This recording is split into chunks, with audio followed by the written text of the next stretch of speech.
Tes satu dua.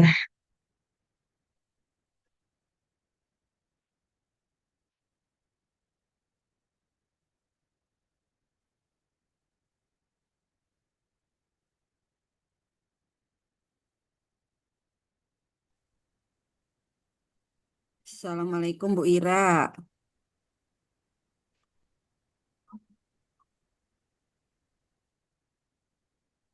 Tes. Hmm. Good morning, everybody.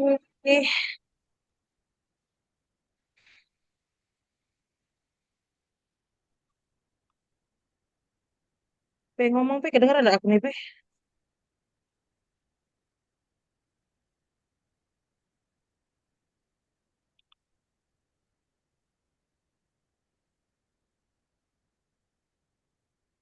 La ilaha illallah, mak tinggal.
Pak, ya,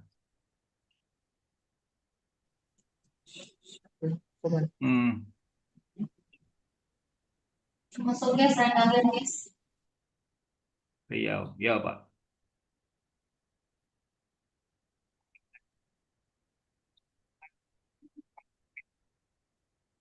Oh, iya, iya, iya. Hmm, ya, ya, ya. Đầu tiên là như thường.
Ya, benar.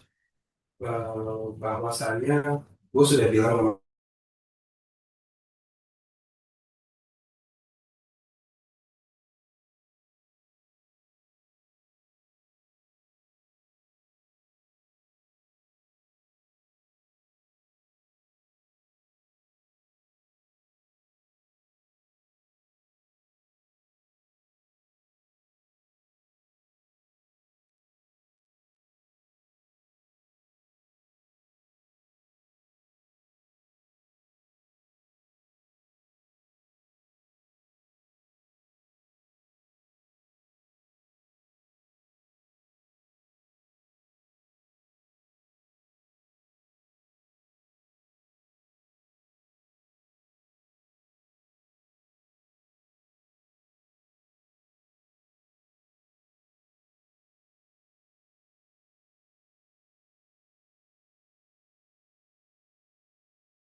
Oh, nah.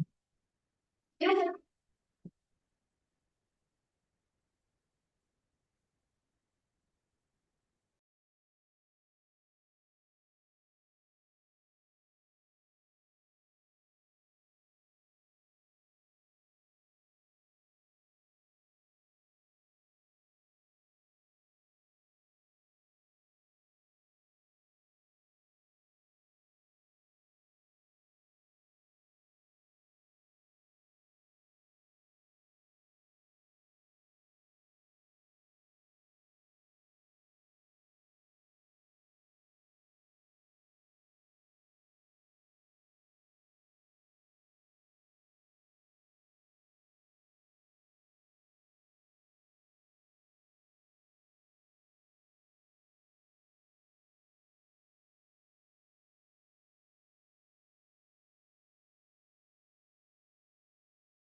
Oke, coba ngomong, Mbak.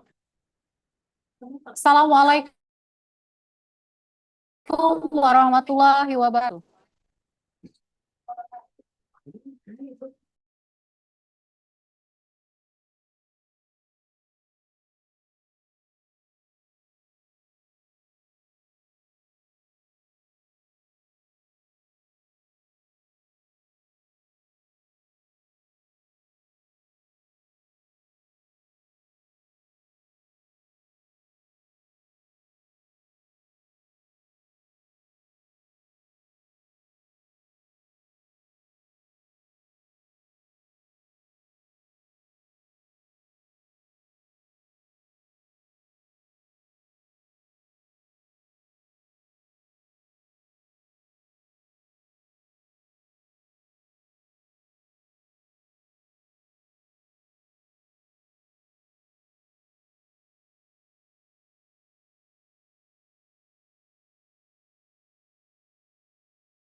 Check sound, check sound.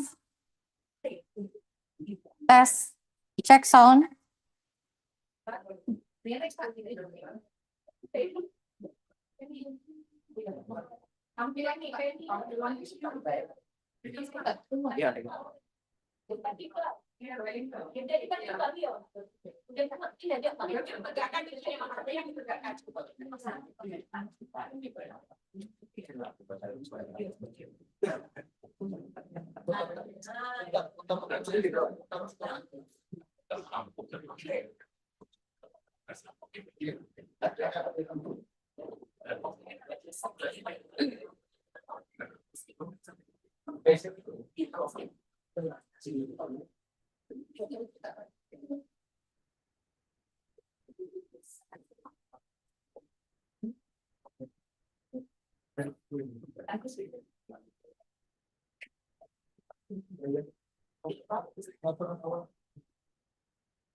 Test, check sounds.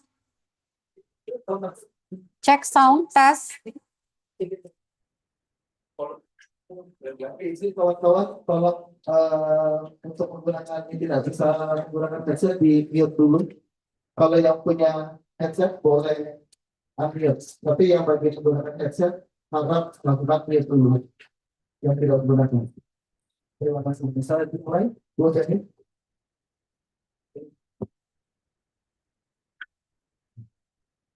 Firman.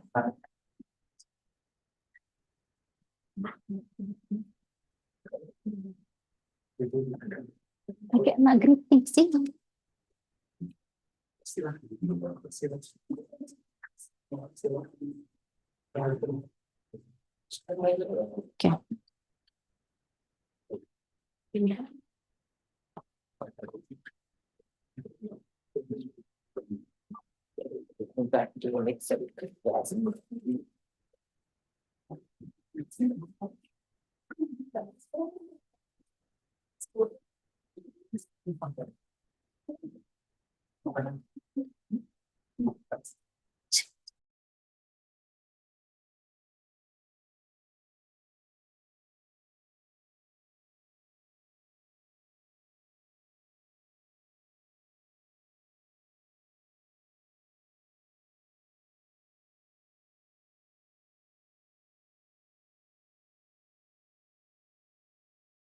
Oke. Assalamualaikum warahmatullahi wabarakatuh. Good morning, ladies and gentlemen. Welcome to the second conference on Accounting, Management, and Economics CAME 2005, with the theme Enhancing National Economic Resilience Amidst the Challenges of Inflation, Global Debt Crisis, and Digital Financial Transformation for Sustainable Development. It is a great honor for me to welcome all distinguished guests and participants to this international conference.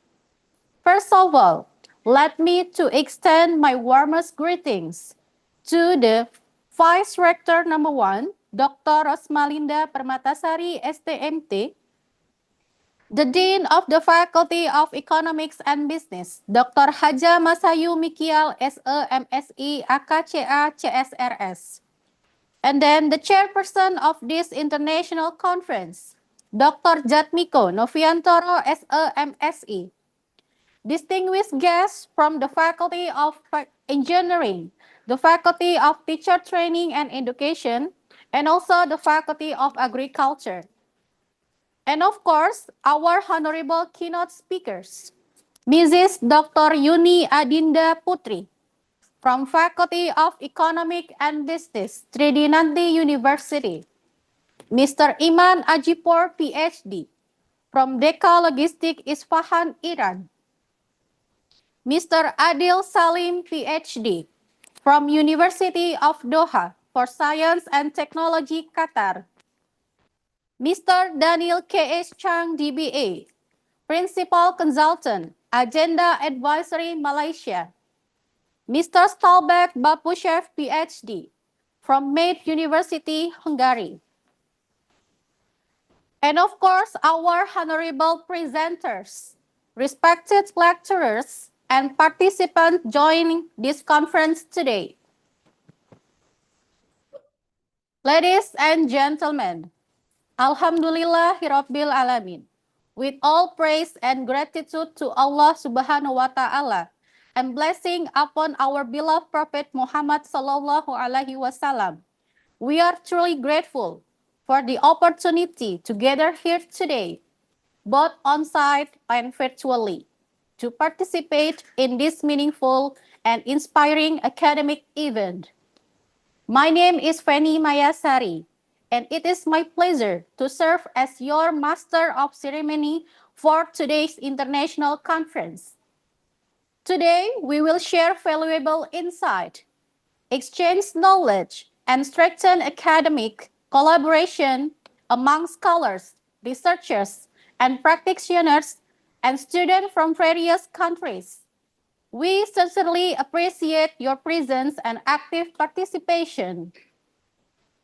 Ladies and gentlemen, before we continue to the next agenda, we kindly ask all participants to stand for the singing of the Indonesian national anthem. The anthem will be led by Mrs. Yuni Rahmawati, SE MSI AK. Before we begin the singing of the Indonesian national anthem, we would like to inform all online participants that your audio has been intentionally muted. This is done to prevent any potential copyright issues or platform restriction, including the risk of YouTube suspension during live stream. Mrs. Yuni, the floor is yours.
Thank you. Please be seated. Ladies and gentlemen, we will now continue to the welcome remarks. As we begin today's conference, it is my honor to invite the Vice Rector number 1 of Tridinanti University, Mrs. Dr. Rosmalinda Permatasari, STMT. We kindly welcome you to give some valuable insight and encouragement.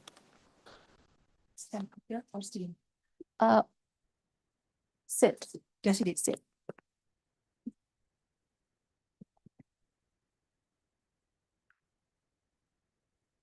Bismillahirrahmanirrahim. Assalamualaikum warahmatullahi wabarakatuh. Salam. Peace be upon all of us. Good morning, ladies and gentlemen.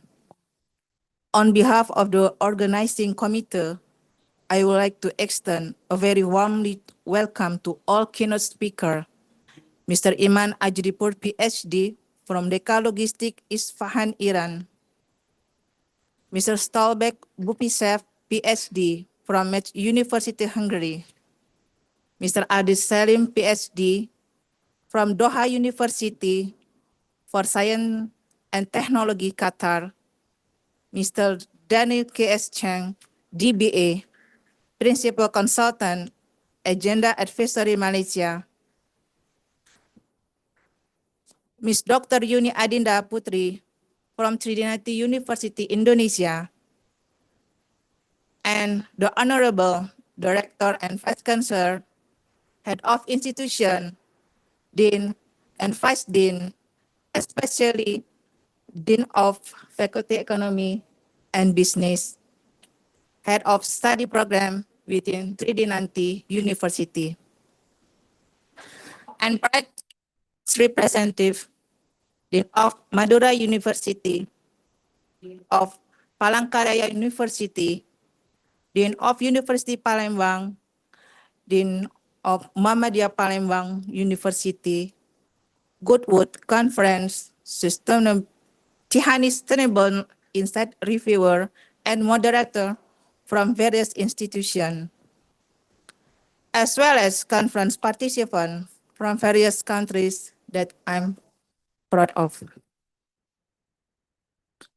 We gather here today to attend the second conference on accounting, management, and economic, an international conference that is the pride of Tridinanti University, Indonesia. This conference carries a theme enhancing national economic resilience amidst the challenges of inflation, global debt crisis, and digital financial transformation for sustainable development. This theme is particularly relevant to the current global economic condition, where the world is facing major challenges that require collaborative and innovative solutions.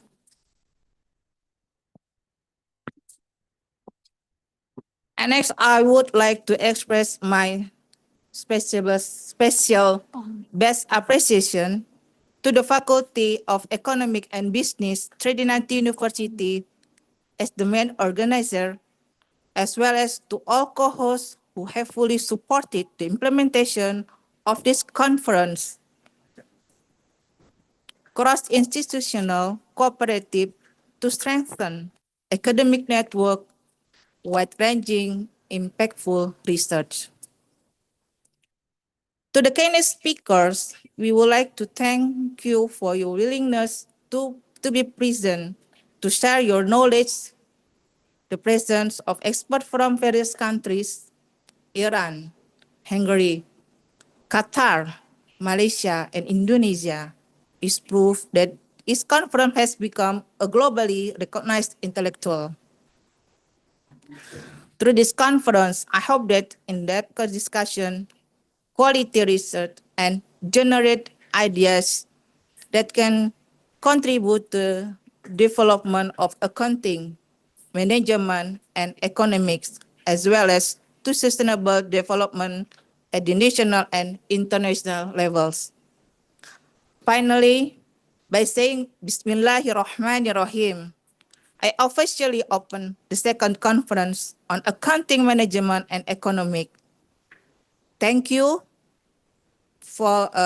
all for taking the time. Hopefully this event bring the greatest benefit to all participants. Finally, once again, thank you. Wassalamualaikum warahmatullahi wabarakatuh.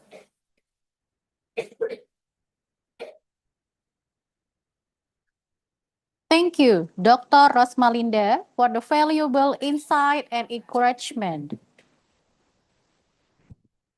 Ladies and gentlemen, as we continue this meaningful occasion, let us take a moment to seek blessing and guidance.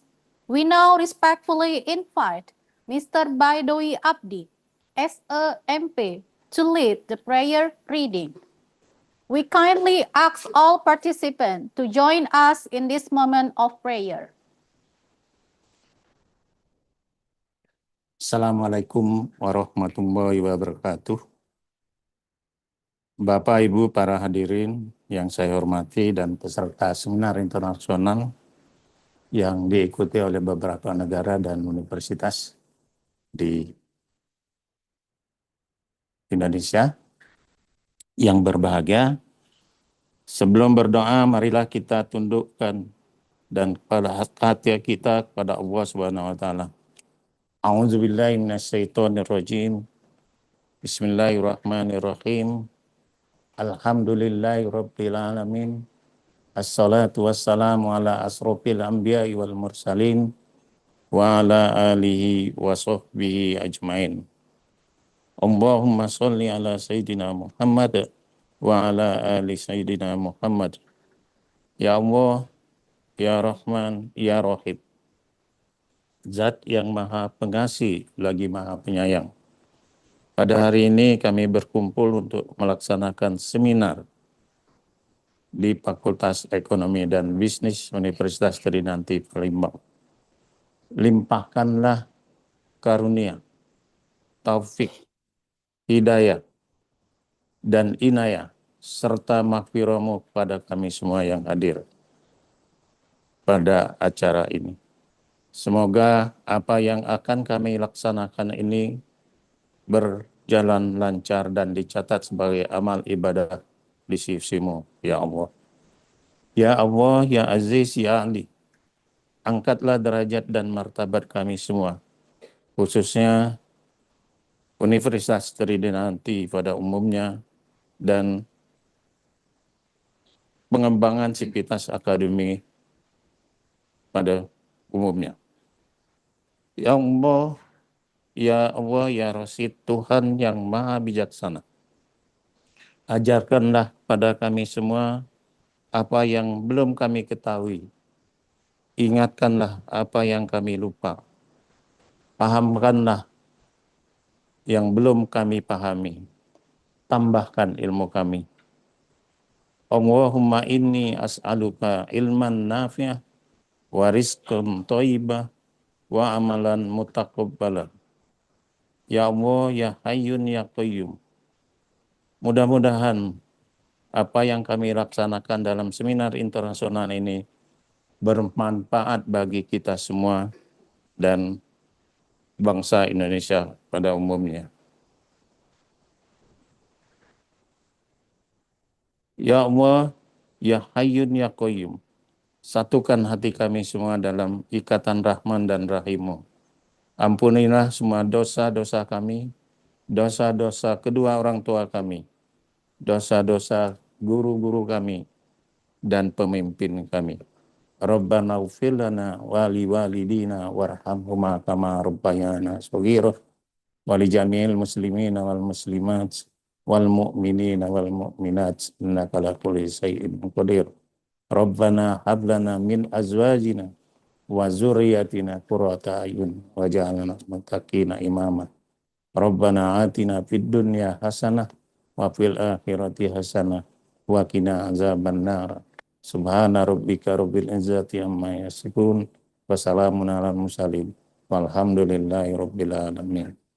Assalamualaikum warahmatullahi wabarakatuh.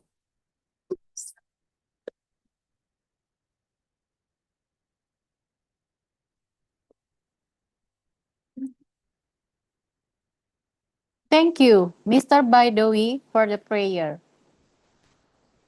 Ladies and gentlemen, we will now move to the next agenda, the photo session.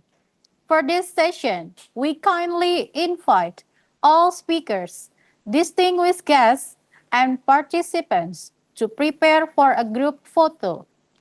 This session will be guided by our photographer, Mr. Tony. We also warmly invite our online participants to join the photo session by turning on your cameras, so you may be included in the group documentation. We appreciate your cooperation to ensure the photo sessions run smoothly.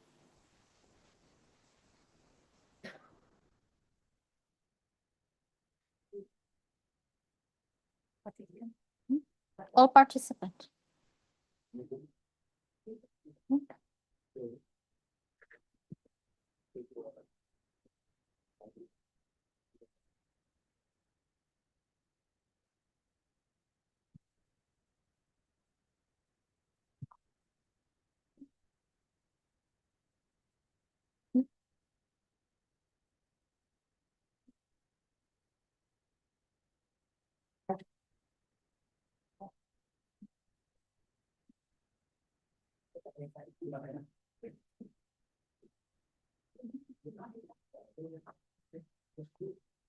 The Dean from the Faculty of Engineering, the Faculty of Teacher Training, and Faculty of Agriculture. Welcome to the stage. Heads of institution.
Kami ni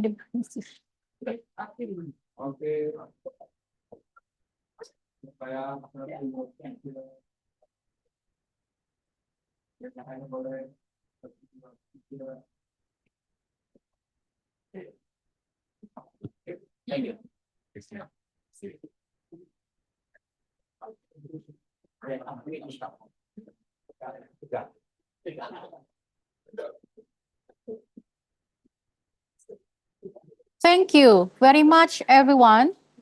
We will now continue with the next part of our program. We now enter one of the main sessions of today's conference, the International Conference Panel Discussion. This session will be moderated by Dr. Irayani.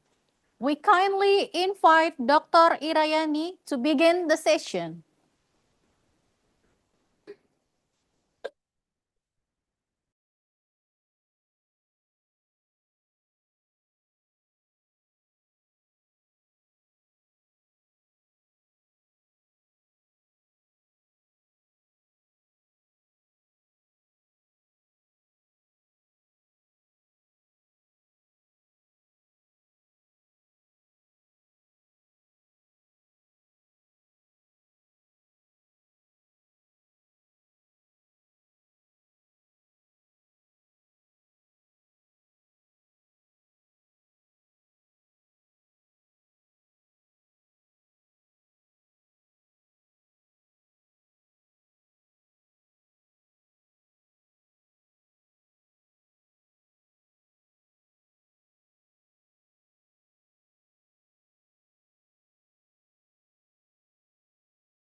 Hmm.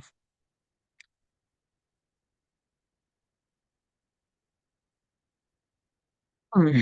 Bismillahirrahmanirrahim. Assalamualaikum warahmatullahi wabarakatuh. Hmm. Good morning, distinguished guests, honorable keynote speaker, respected participants, ladies and gentlemen. Welcome to the second conference on accounting, management, and economic CAME 2025. Enhancing national economic resilience amidst the challenges of inflation, global debt crisis, and digital financial transformation for the sustainable development. It is organized by Trinity University Palembang, supported by Goodwood, PAME, and Tihani Sustainable Insight in collaborations with Palangkaraya University, Madura University, Palembang University, and Muhammadiyah University Palembang as co-hosts. We would like to say thank you very much. Well, I am Miss Irayani. Today, I am the moderator for the international conference. We will explore insightful perspective, engage in meaningful discussion, and learn from remarkable new keynote speaker representing different countries and academic background. Ladies and gentlemen, before we start our international conference, thank you very much. Thank you very much for joining with us in a special chance. Well, I would like that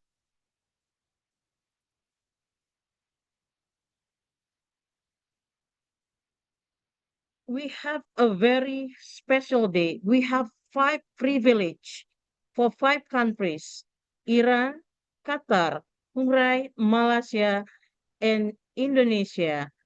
From various countries, we will share value, insight, and perspective aligned with our conference terms. Ladies and gentlemen, today we have rules of sessions.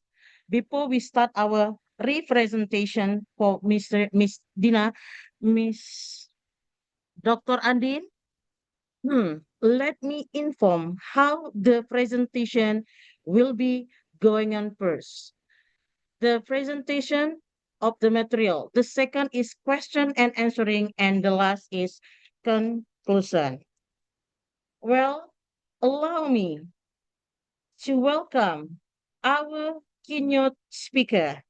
But before we welcome to Miss Dr. Adin, I would like to resume the curriculum of PITAI.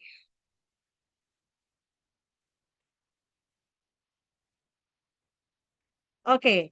Well, ladies and gentlemen, let me introduce Dr. Yuni Adinda Putri as a MSE. He is the Marketing Lecturer Assistant Professor Tridinanti University Palembang, South Sumatra, Indonesia.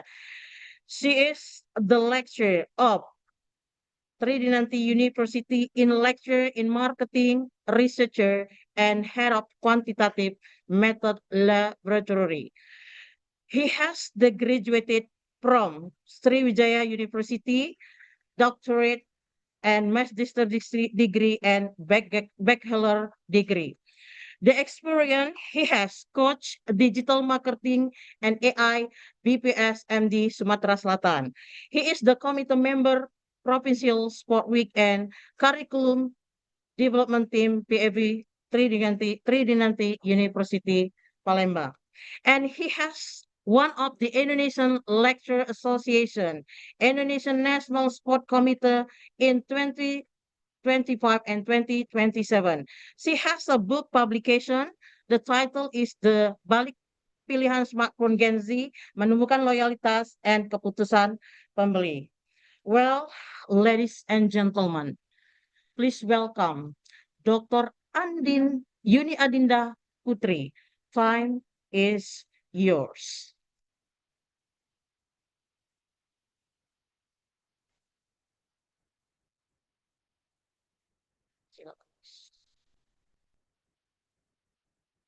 Okay,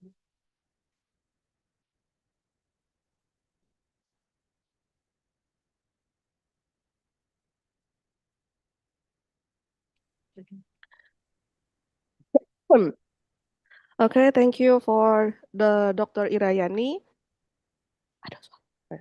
Assalamualaikum warahmatullahi wabarakatuh. Good morning, honored guests, respected keynote speaker, colleagues, and all participants of the second conference on accounting, management, and economic. My name is Yuni Adinda Putri from Trinidad University, Palembang. First, I would like to express my sincere appreciation to our keynote speaker, Mr. Iman Ajripur, PhD, Mr. Adil Salim, PhD, Mr. Daniel Chan, DBA, and Mr. Stalbeck Bopushev, PhD, for being here and for the insight that they will share with us today. My gratitude also goes to the organizer, co-host, and the entire committee for their excellent work in making this event possible. Before we begin, allow me to share a short Indonesian pantun.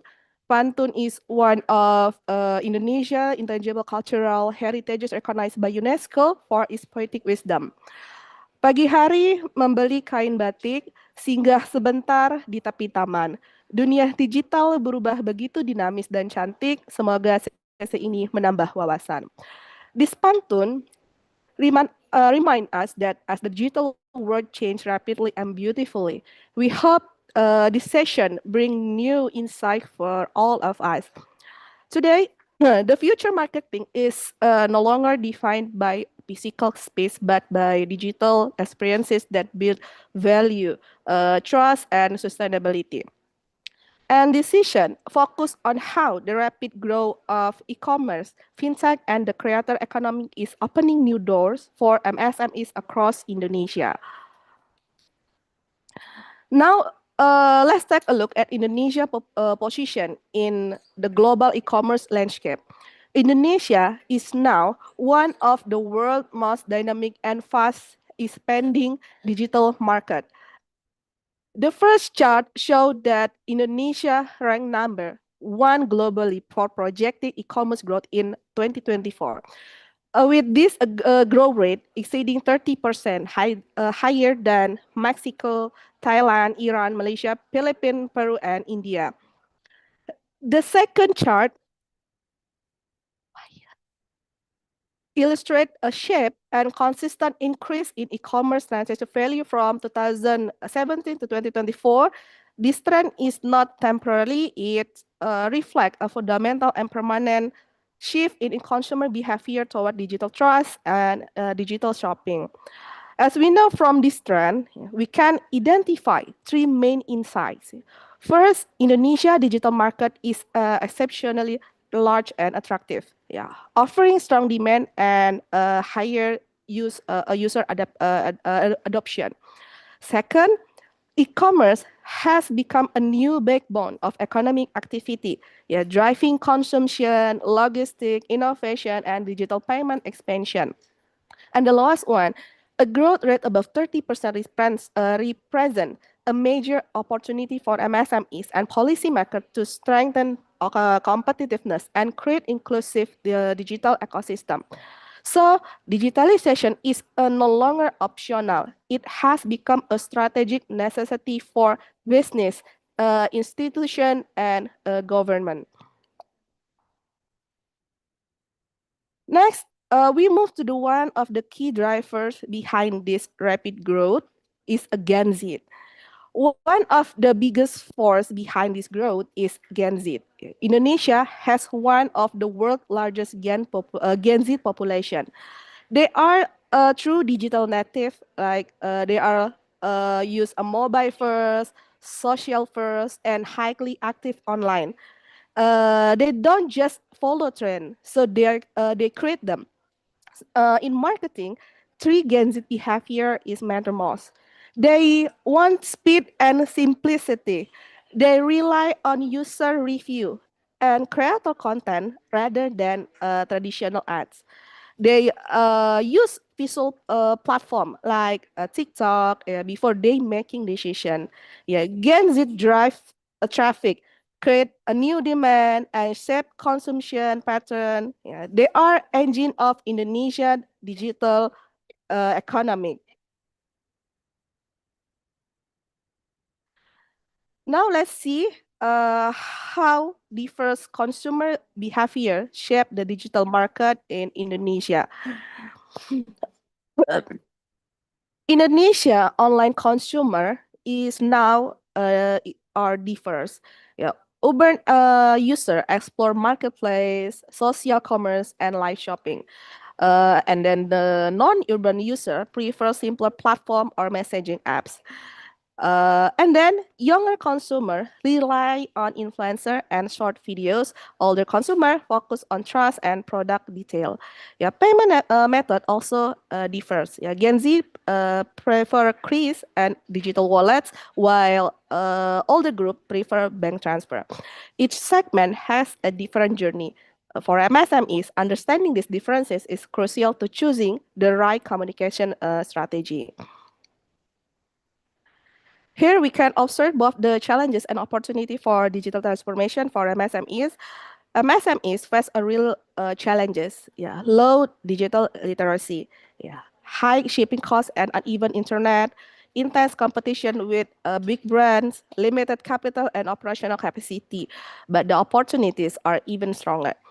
Access to the national and global markets, yeah, lower operational costs, faster, yeah, like trusted payment through Kris, and affordable promotion through micro-influencer and live commerce. And as we know that digital transformation is full of challenges, yeah, but also full of potential. Let's continue by looking at the broader landscape for MSMEs and digital user in Indonesia. Indonesia has 59.5 million MSMEs and 25.5 million are already online. Nearly half are using digital platform to sell their products. Even more impressive, 87.5 of digital MSMEs report a revenue growth of up to 50% annually. With 75 million Gen Z and 69 million millennials, Indonesia has a strong foundation for rapid digital adoption, especially Kris. This combination creates a powerful environment for inclusive and sustainable digital growth. Now we shift to how marketing concepts are evolved over time. Marketing has transformed significantly. Like for P, focus on the product. For C, focus on the consumer, and for E, focus on experience, value, and engagement. Today, marketing is no longer about what a company sells, but how consumers feel and connect with a brand. Let's look deeper into how 4E model reflects today's digital consumer behavior. 4E represent the shift to digital, experience, exchange of value. Every place, like brand must be everywhere digitally, and evangelism, customer become advocates. Consumer buy experience, trust and story. They not just sell a product. Next, we explore how the e-commerce has transformed into a complete marketing system. E-commerce is no longer only a transaction tools. It's a complete ecosystem. Identity building, storytelling, and customer engagement. Further, like live shopping, affiliate programs, rating, and AI recommendation shape how users discover and trust products. E-commerce also generate valuable data that strengthen the marketing flywheels. Attention, engagement, trust, purchase, review, and repeat purchase. Here we can see how Kris has rapidly expanded across Indonesia. Kris adoption has reached nearly 35 million merchants, one of the fastest globally. Gen Z love Kris because it is fast, cashless, and easy. For MSMEs, Kris provides access to formal financial system, better record, and stronger credibility. It bridges traditional and digital economic while supporting sustainable growth goals. Now let's take a closer look at the key benefit that Chris offers. Chris offers 6 essential benefits that make digital transaction easier for everyone. Fast, because payments are complete in just a few seconds. Secure, as Chris follow national standards set by Indonesia Bank. Universal, meaning one QR code works with all banks and e-wallet. Cashless, supporting modern digital lifestyle and reducing cash handling risks. And data-driven, because every transaction leaves a record that help MSMEs understand customer pattern. And paperless, which reduces manual receipt and supports sustainable business practice. Yeah, together, the 6 benefit make Chris not just a payment tool, but a foundation for a more inclusive and efficient digital economy. Next, we move the rise of the creator economy and its impact on MSMEs. The creator economy is growing rapidly. People now buy authenticity, influence, and story, not just product. Micro-influencers are especially powerful for MSMEs because they feel more relatable and trustworthy. E-commerce platforms support creators through TikTok affiliate, Shopee live commission, Instagram collab, and others. Content has become trust currency, a major driver of purchase decision. Here we see how Indonesia has become one of the largest influencer communities in the world.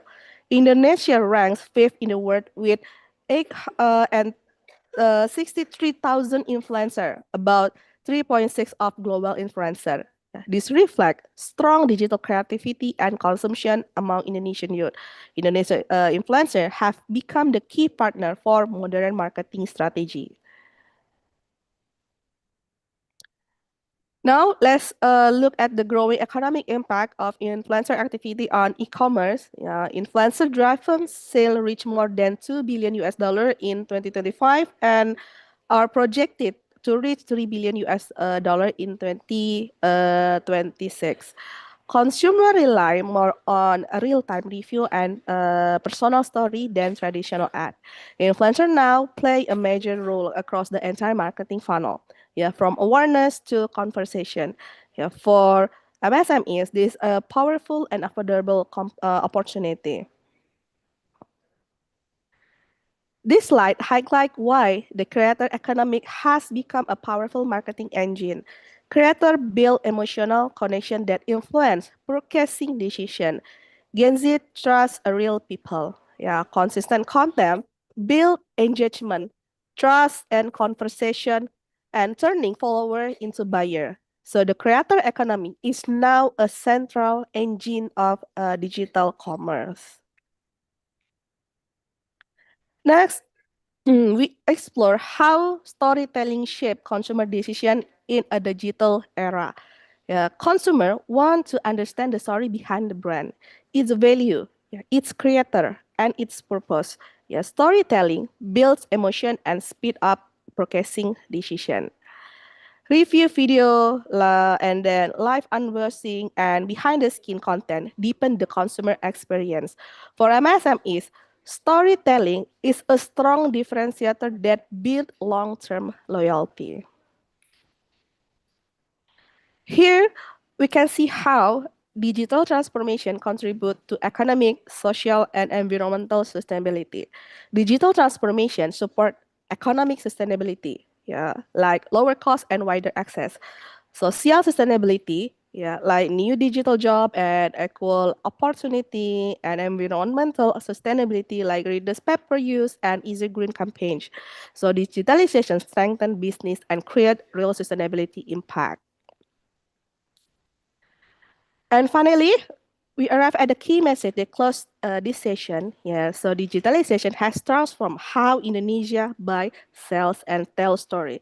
The future of marketing is experiential, social, and sustainable. MSMEs can grow through storytelling, technology, and digital trust. From storefront to sustainable screen, the future belongs to those who can connect create, and inspire. Ladies and gentlemen, thank you for being part of this session. Digital transformation bring new opportunity for MSMEs and society. I hope today insight inspire for the collaboration, research, and innovation. Jalan-jalan ke Kuala Lumpur, singgah sebentar beli teh susu. Global change moves so fast for sure. Thank you all, you made this session fun too.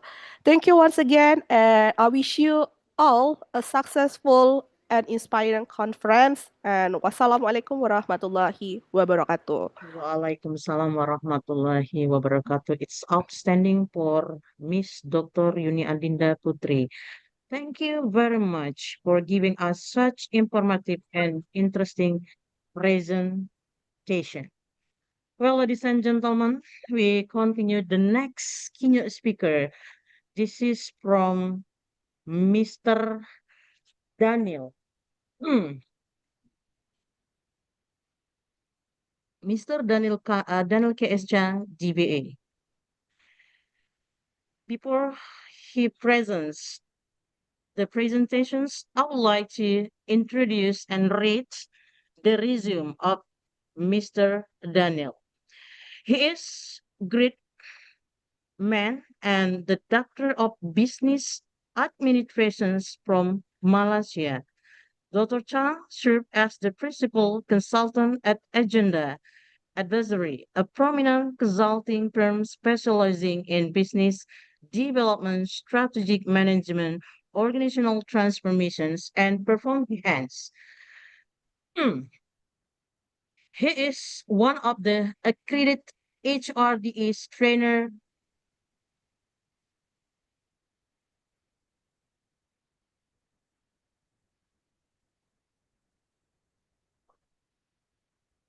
He is one of the accredited of HRDC, and he is the professional expertise and expert business modeling and understand design thinking and the circle economic. Ladies and gentlemen, please welcome Dr. Daniel K.S. CDBA. DBA. Time is yours. Salam sejahtera semua, Bapak dan Ibu di sebelah Indonesia. Okay, allow me to speak in English as well. Before I actually proceed, right, I would love to give a short appreciation for allowing me to share my perspective in looking into the context on carbon accounting, how it actually impact on sovereign nation, especially in leading on FDI and help our different challenges in their developing economy. Okay. Before I proceed, right, I would like to thank Director of Tridinati University, Professor Dr. Idisa, and also the Dean of Tridinati University, Dr. Michelle Mikai, and obviously very good work delivered by Dr. Fimansyah Arifin, and that is the person in charge for the international conference. And also would love to thank Good Words Conference and Tihani Sustainable Insight. These two organizations enable this conference to all of us to come here together to share our insight. Okay, allow me to take on the slide from here. Okay.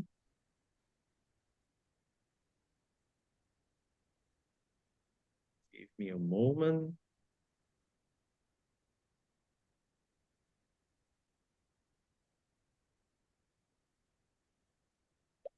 Okay.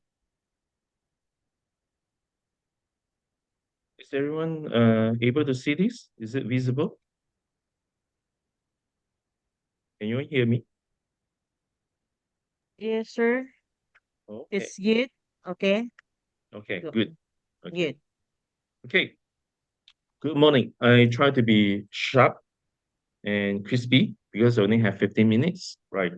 My topic obviously is looking at the organization perspective from a business perspective, especially most of us in operating in business, whether it's public listed Sir, private you company. can share your screen right now, so I will be ready Yeah, for I thought us. I already shared the screen.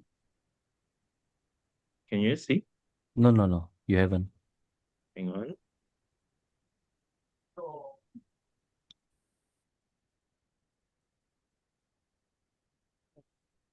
Can you see?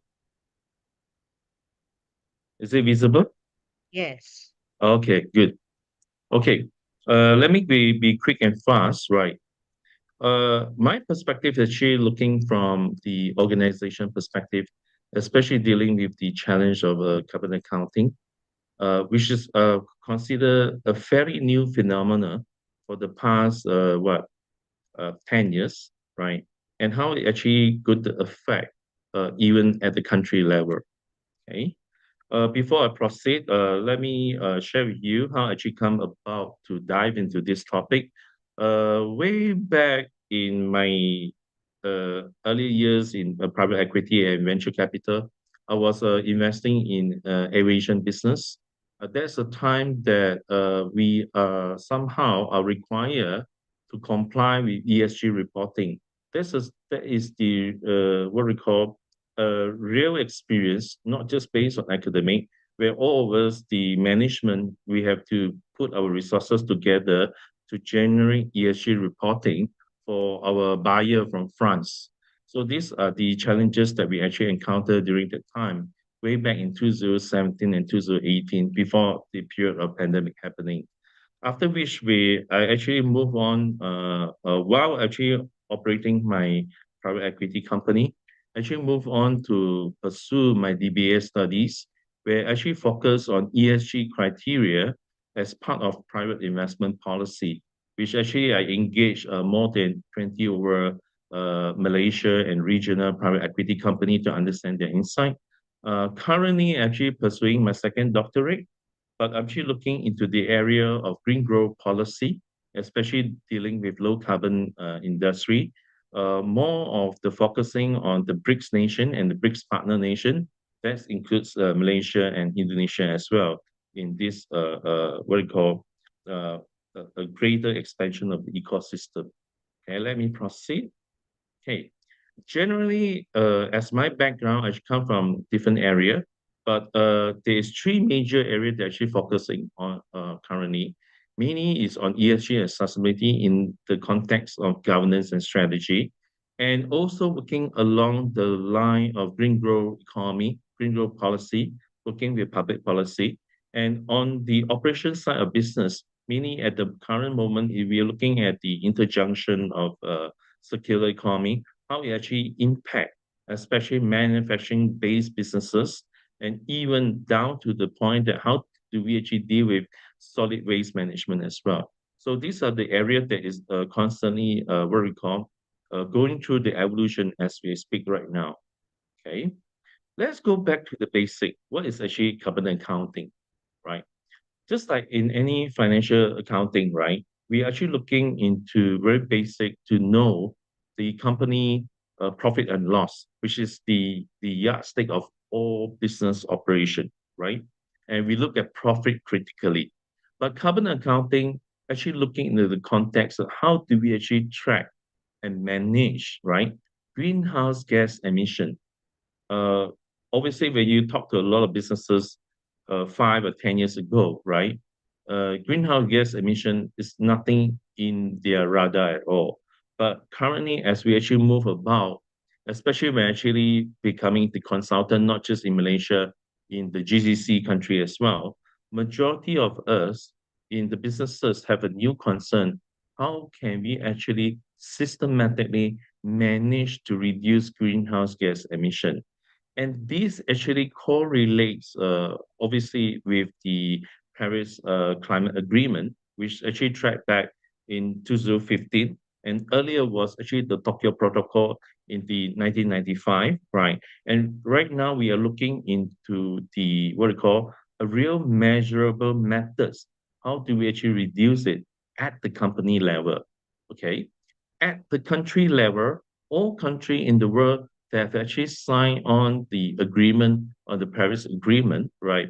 They are actually looking into to reduce the carbon emission especially to meet the net zero agenda, right? Like Malaysia, we actually signed on a commitment by 2050. If I'm not mistaken, Indonesia perhaps is one of the few countries actually signed on the agreement on 2060. UAE is also on what we call 2050. So this is the highlight on all national government currently. That's why a lot of new changes in regulation in preparing the industry to move forward. Okay, let me move on very quickly. Right, what are the crises that we actually encounter if our carbon accounting is not done right? Basically, there are three significant impact on us from a business perspective, right? Uh, Whenever we talk about businesses, we actually leverage on finance, especially in terms of business loan, right? If we are unable to demonstrate how we can reduce our carbon emission as a company, even in Malaysia, in UAE, I think this is also emerging in Indonesia as well. This company may not have a preferential interest rate in how they actually get their business loan. So this is what I call one of the impact from the context of business as well, right? Another risk that we actually foresee is that the transition risk that not just the company, even at the country level, right? What is the transition risk, right? Most of us has been embarking on high carbon emission industry. That means even our energy generation have all the while have been contributing in high carbon emission as well. But over the last 5 years, majority of the country, after they have signed commitment on the what we call Paris climate impact, they are systematically moving on to reduce the carbon emission at the company level. And this we also face transition risk. What is the transition risk? You just imagine, right? CapEx, capital expenditure, all the while we are actually channeling for business operation. Right now, we had to make critical decision to put solar on our manufacturing rooftop. And there are risks entailed with it. Does a solar system really help us to reduce our operating costs as well? So these are the question practicality at the organization level. Another issue that we actually encounter, right, due to the rush of a lot of country moving in to reduce on the carbon emission, a lot of countries are moving in introducing new set of law. Even in Malaysia, we are going through the process of probably going to have what we call carbon tax, which is going to introduce by 2026 or 2027. At the same time, we also go through the transformation of injecting of 500 billion Malaysian ringgit to transform the energy mix in the country. So it actually provides both risk and opportunity as well. Okay, let me highlight on ground in Malaysia, what are the crises that we face, right? Currently, when you look at the map of Malaysia, not all of us is all fully covered by city and town, right? Generally, we have about 55 to 60% of the land mass is still covered by forests. With this, right, there is a potentiality our forests can be converted for carbon credit exchange. But however, due to our regulation is not formally or fully in place, right?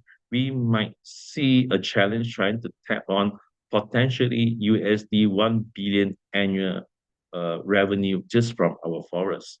And a lot of the context need to readjust, right, from the jurisdiction conflict between federal and state level. Because in Malaysia, we have the issue where the management of forests fall on the state level, but at the federal level, they actually deal with the Ministry of Finance. They have control in terms of the law. So both sides have to find a common pathway to move forward. And beside that, right, how do we actually measure the carbon credits? And this is not just a problem in Malaysia, and this is also a problem globally. Most of the countries that actually move on to create the what we call carbon credit exchange, they are still going through the debates and sometimes setting the right what we call standard to actually measure what is the significant contribution to the what we call reduction of carbon emission. And on top of that, right, Malaysia will also encounter what we call low carbon pricing, right? As you know, Malaysia just introduced subsidies in terms of the petrol for the population to control from their identification card, right, on ground. And this means that a lot of consumers still enjoying fairly affordable fuel for their vehicles as well, right?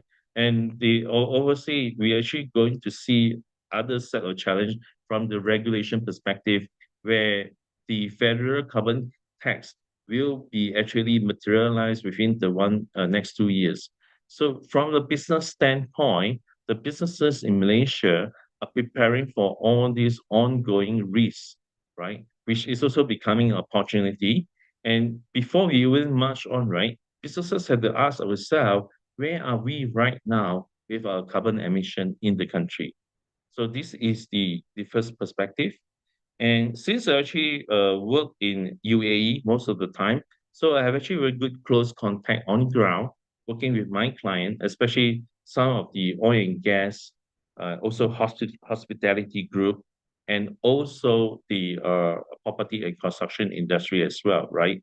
In UAE, is actually being identified, considered as the carbon accounting regional leader throughout the whole GCC market.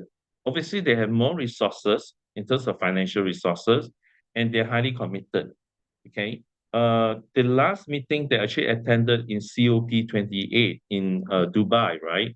The commitment actually come from the top, from their king, right?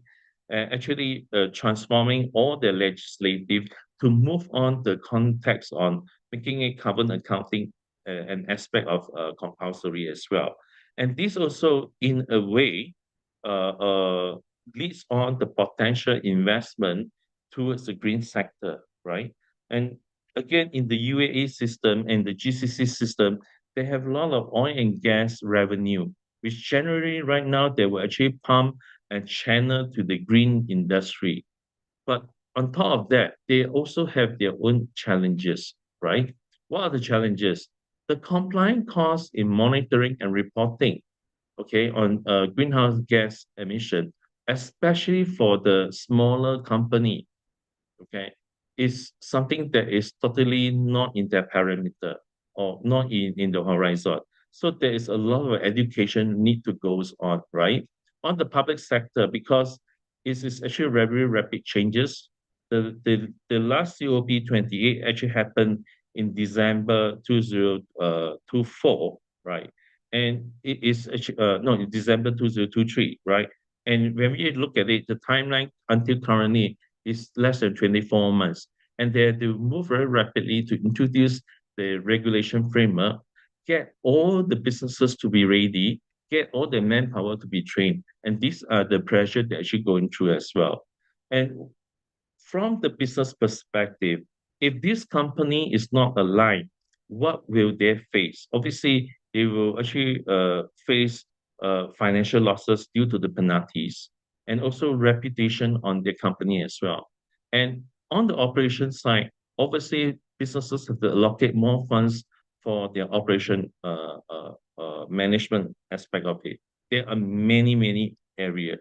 So in a way, right, they rush to introduce greenhouse gas reduction emission through carbon accounting have somehow make a lot of businesses in the UAE space suddenly caught in a very short timing. They are under pressure to deliver all this KPI.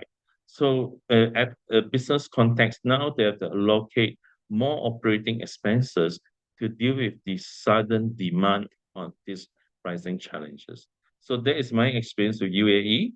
Another benefit, let me bring down from your good neighbor on this side.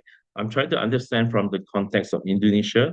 I believe Indonesia also has great potential in terms of the carbon credits market as well. Okay, when I actually study the map of Indonesia, there is what we call a sizable land bank, land mass that you have is still covered in forest. but how can Indonesia monetize these forests that are sitting there? Yes, we know that most of the city with high density of population, they will need to consume land for human activities, but there are still a huge land mass that is underutilized, which is the forest, right? And how can Indonesia realign their regulation to actually push for the potential to move on for what we call carbon exchange as well, right? And when we look at Indonesia, obviously we still seeing Indonesia have what we call low carbon price, not properly being set accordingly, and the coal supply from Indonesia in a way has been reducing, right? Energy costs in Indonesia. But will Indonesia still continue depends on coal to move forward on their energy mix? And another observation is that how can Indonesia deal with what we call carbon emission as a country, especially even businesses that are involved in exporting. If Indonesian businesses are exporting to EU, right, you will encounter the pressure from CBAM is directly looking into businesses that generate high carbon emission. They will actually slap on higher tax on these businesses, whatever supply they just export to EU as well, right? And again, obviously, we do see the challenges of inflation risk and how ready is the business, whether you are small or huge, right? How do you actually move on to the transition? So these are the big question mark we're actually revisiting all these three countries, right? Okay. So in a nutshell, in comparison, okay, Malaysia, we encounter decentralized governance, right? We have undervalued in terms of the carbon credits and still lack of carbon tax in place, where we actually moving on, going through the transition. Ideally, when all these things is in place, our credibility to attract FDI can be strengthened. Though the media these days is still reporting has been doing a good job attracting the FDI, but we are just touching tip of the iceberg. We have not fully tapped on it. What are the opportunity, right? Nature-based carbon credits and decoupling on grow emission activities as well. Then we can start to see the transition of what we call green business and green economy really start to move in for UAE, they obviously encounter high compliance costs, right? And their law is also changing very drastically with their rush trying to overcome, trying to meet the target of 2050, right? And the UAE government, when they actually introduce certain regulation, they truly enforce it. So the businesses down on the ground cannot take it lightly, and they have to deal with these expenses as well.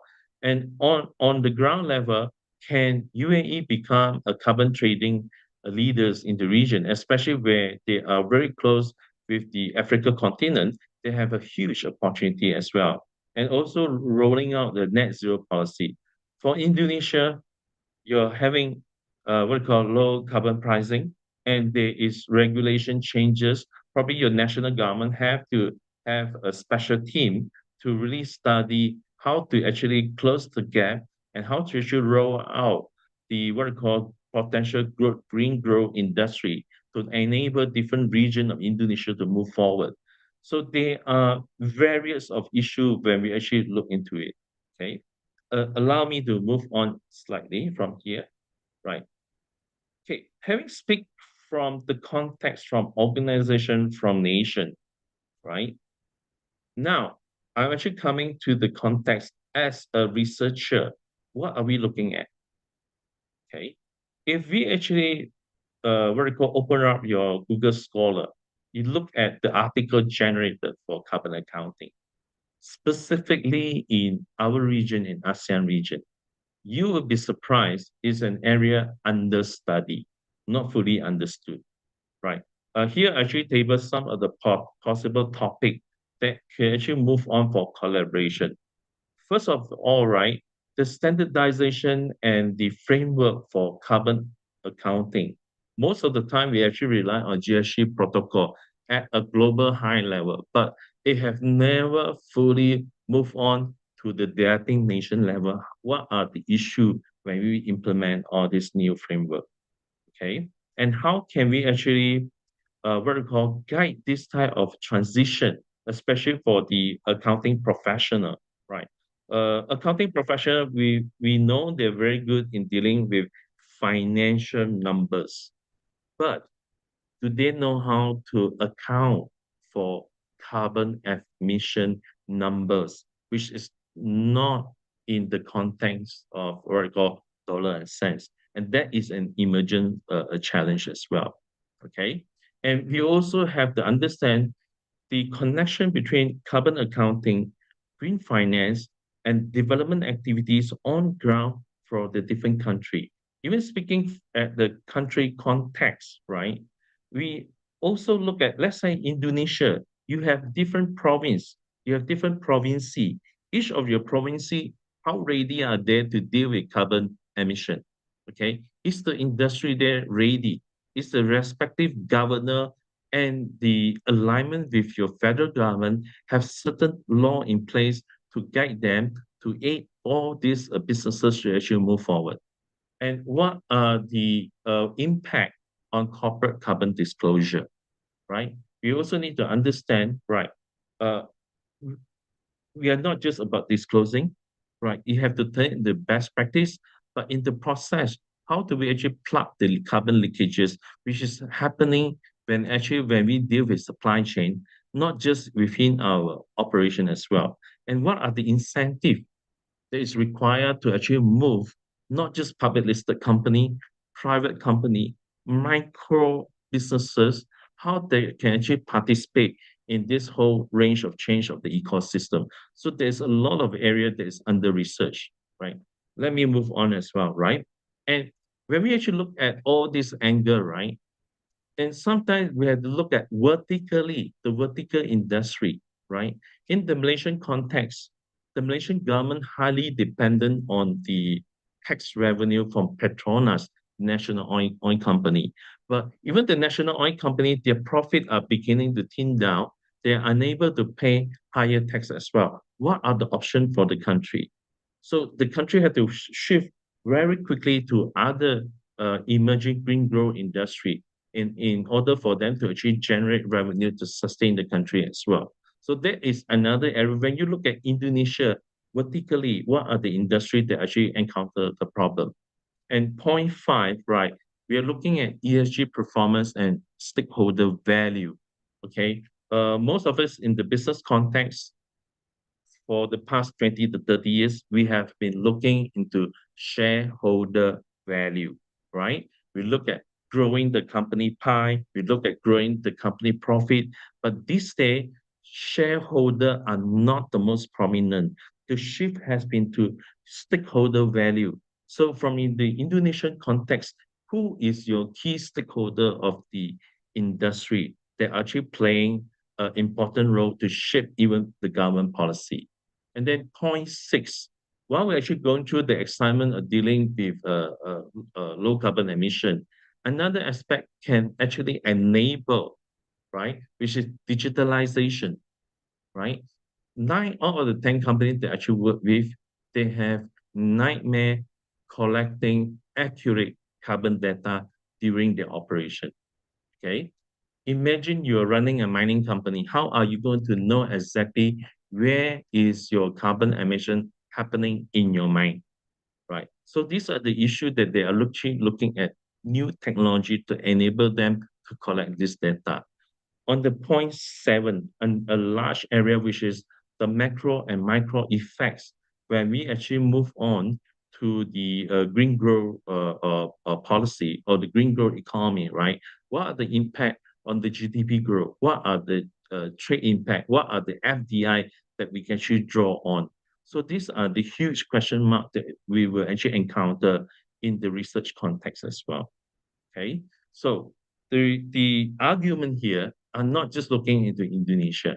When we actually look carefully within the ASEAN region, we have 11 countries today. And out of these 11 countries, we are not homogeneous. Just look at the economic size, right? Indonesia have 1.3, 1.4 trillion. Malaysia is only having 480 billion size, right? And when we look at Cambodia and Laos, they perform much lower. Do they not have a role to play here? But when we look at ASEAN collectively, how can the 11 countries come together and work closely with this? And again, looking at the bigger parameter of it, how is the BRICS country looking at it? What are the challenges that it entails? Obviously, OECD has been researching in this area. There's a lot of research covering OECD, so I'm not too worried about that. But the next question mark: anyone from South Asia, country like Bangladesh, India, Pakistan, right, Sri Lanka, right? How are they going to deal with all these new challenges where on ground, the regulation in their country, especially dealing with carbon emission, has not been strong, right? And again, there's a lot of research opportunity on the GCC and the MENA region as well. So I have been collaborating with a few researchers in those areas. So honestly, what I actually identify map for all of you, if you're seriously looking into research, especially in the area that going to impact regionally, right? To look into carbon accounting and the impact on the macro and also at the business level. So what are the probable research possibility? And these are the areas that I'm actually looking at. If any one of you who are keen to come on this journey, do link up with me through my email or through my LinkedIn, right? Currently, I'm looking at the area of carbon accounting, green growth, sovereign economy development, regional context, okay? Sovereign wealth fund. This is an area that is under research, right? I know Indonesia right now, you're going through the process of introducing what I call Dana Antara funds, right? And how can Indonesia leverage on the funds they have, actually introduce what I call green growth possibility for your economy? So there's a lot of change in terms of policy. How does it actually impact? You need to study the region, not just Indonesia alone, in order to move forward. And the final aspect of the research direction is looking at investment portfolio. What are the risks? What are the policy and governance that we need to deal with? And what are the regional impact that we are facing? So all in all, some of the research method probably we're looking at the ground level is that a systematic literature review with meta-analysis, macro analysis, just by looking at all the secondary data with econometric modeling could be an area that we can actually extract a lot of insight from all this area. Okay, and this is my references.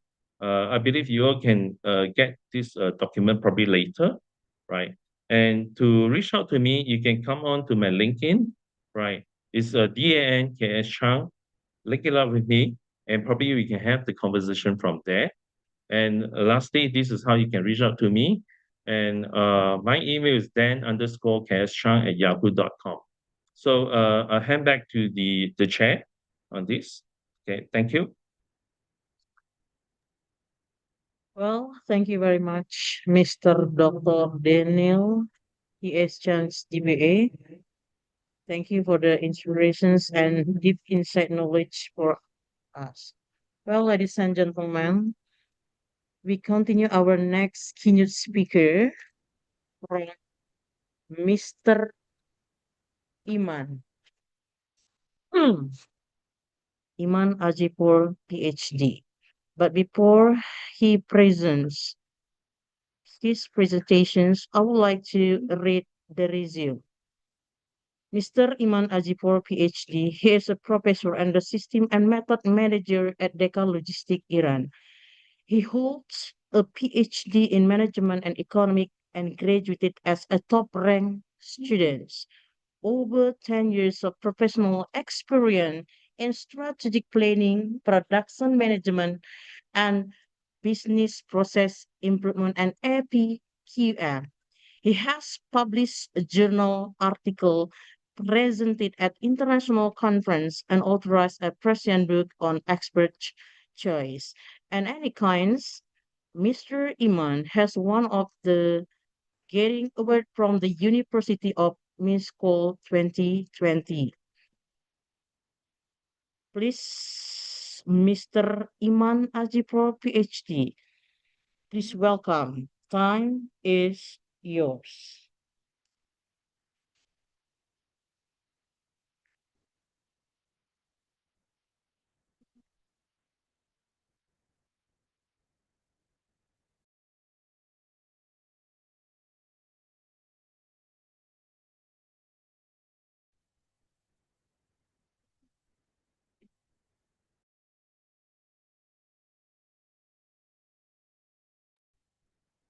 Okay, well, ladies and gentlemen, because there is trouble, we just are waiting for Mr. Iman. Please be patient for all the panelists.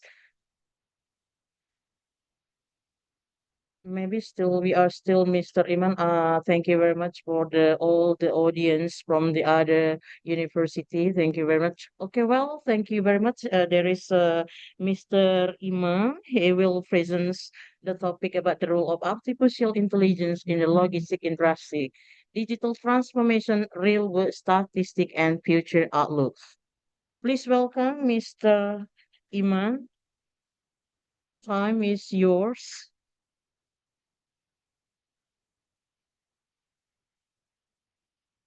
Mr. Iman, there is still waiting for Mr. Iman, maybe?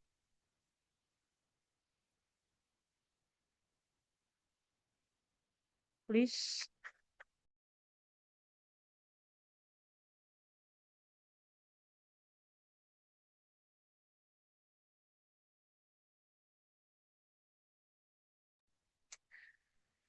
Please, maybe there is something trouble from Mr. Iman. We just be patient to wait for the special man. So we take a picture, maybe from Miss Ida. Take a picture for all together, everyone.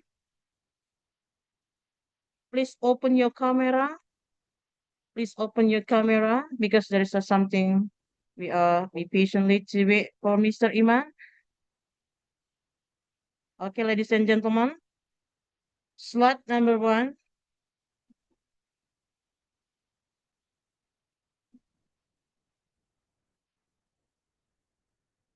One, two. Okay. Okay. The next slide.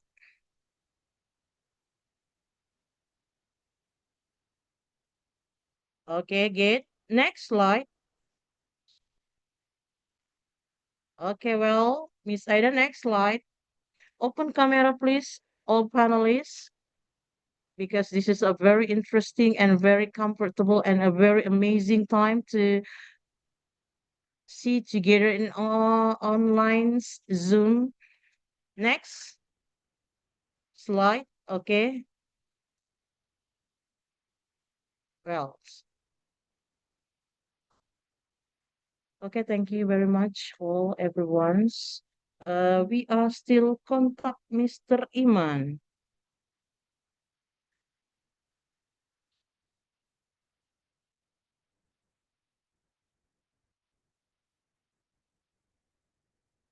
We have something. Okay. We are still waiting, Mr. Iman. Please, everyone, be patient. But maybe from our panelists, maybe want to.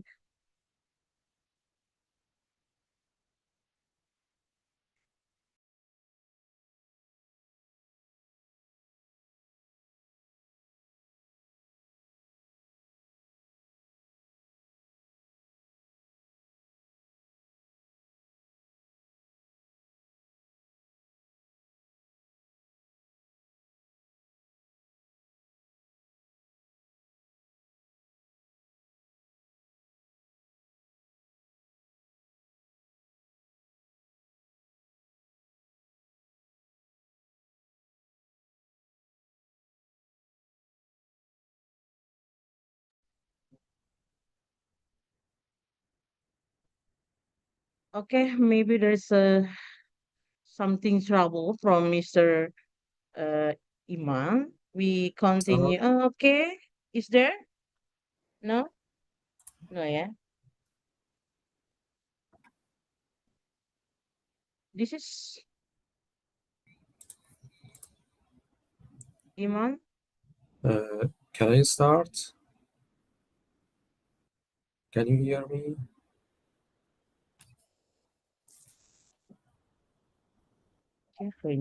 Mm, Iman. so I think there's a problem because in the live chat I cannot hear my. Okay, Mr. Imans, thank you very much. We are also waiting for a long time, but it's nice to see your Okay, I can today. start. Okay. Okay. Please welcome Mr. Iman. We go on to continue our presentations. But before we do the presentations, I Okay. want to Can I start or not? Yes, yes. Can you start, sir? okay. Can you I start want right to now? read your Okay. CV Hello first, maybe. everyone. Okay. A little time. Okay. Uh, Please, ladies and gentlemen, I would like to introduce our hello keynote everyone. speaker, Mr. Sorry for being late. There was a technical problem. Yes.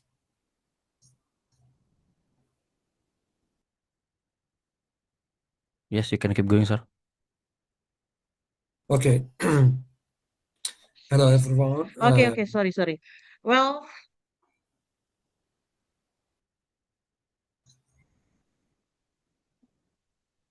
okay. Ladies and gentlemen, before Mr. Iman present the presentations, I would like to read the resume of this new speaker. Iman Najipro, PhD, is the academic professor and system method manager at Deka Logistik in Iran. He is the holding PhD Management Economic plus top rank Master AGP, Bachelor degree Engineering fields. Over 10 years industry experience, he excels in a strategic project production, planning, business, and process re-engineering. And he is one of the researchers. He is a lot of For published journal papers and any kinds of in conference presentations. It's not a long time. Please welcome Mr. Iman Ajipur, PhD. Time I is wanted to acknowledge yours. the rector of Trinidad University, Professor Dr. Yes, keep going, sir. You can keep going. It's your time right now.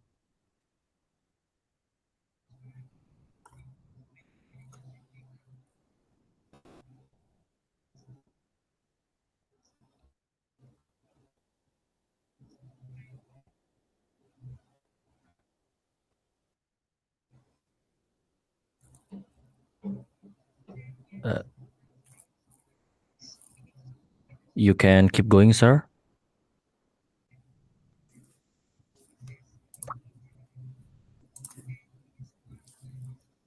Sir?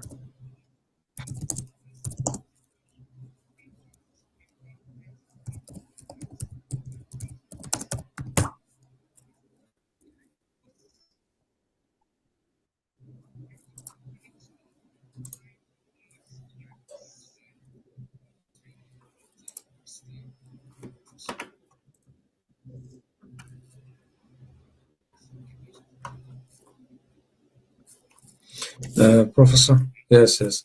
Uh, yeah, and also acknowledge the Dean of Trinidad University, Dr. MSY Mikhail, and the PIC of the International Conference, Dr. Firman Arifin, and Goodwood's Conference, and lastly, the Tihani Sustainable Insights. So today I wanted to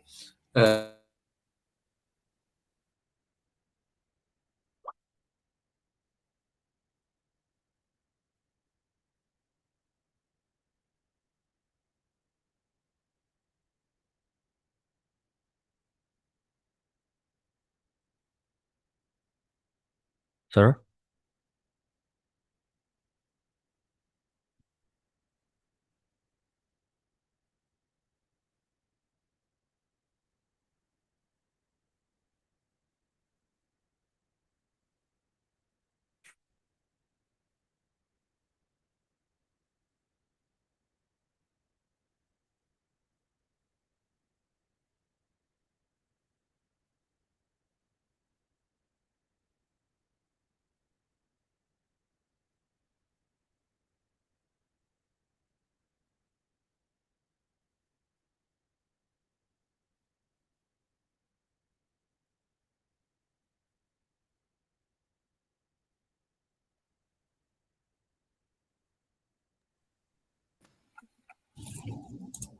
Okay, well.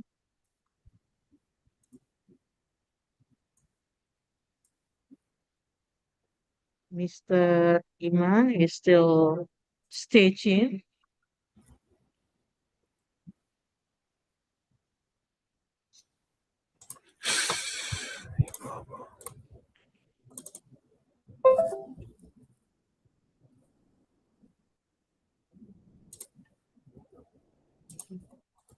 Uh,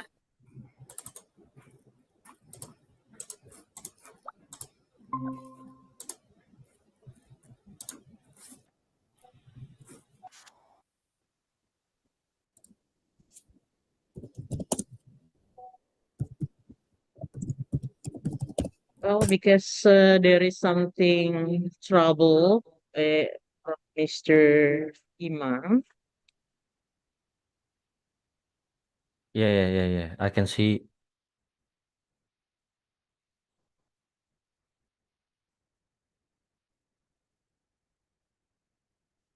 S-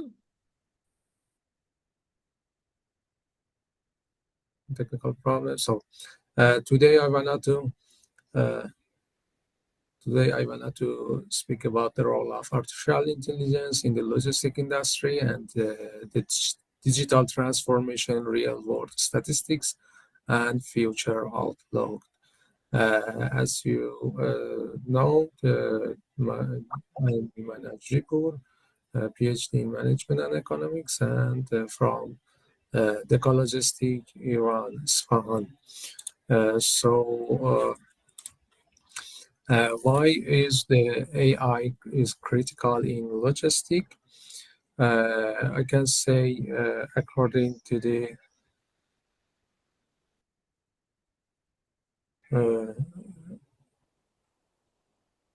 I don't know what's the problem.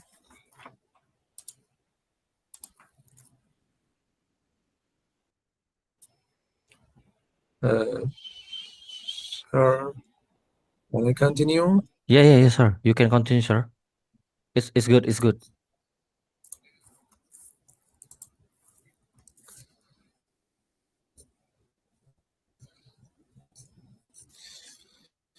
So why is critical? Why is AI critical in logistics? According to the McKinsey, the global logistic market value in 2003 was around $12.5 million. So it shows that AI can help us to, gain more, to invest and gain more value in this industry and in this subject.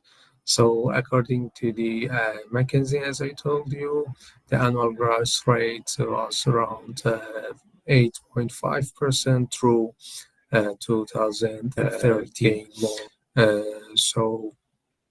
The biggest challenge or the most challenges in this industry and using AI is rising transportation costs, supply chain delays, shortage of skilled labor, and environmental sustainability.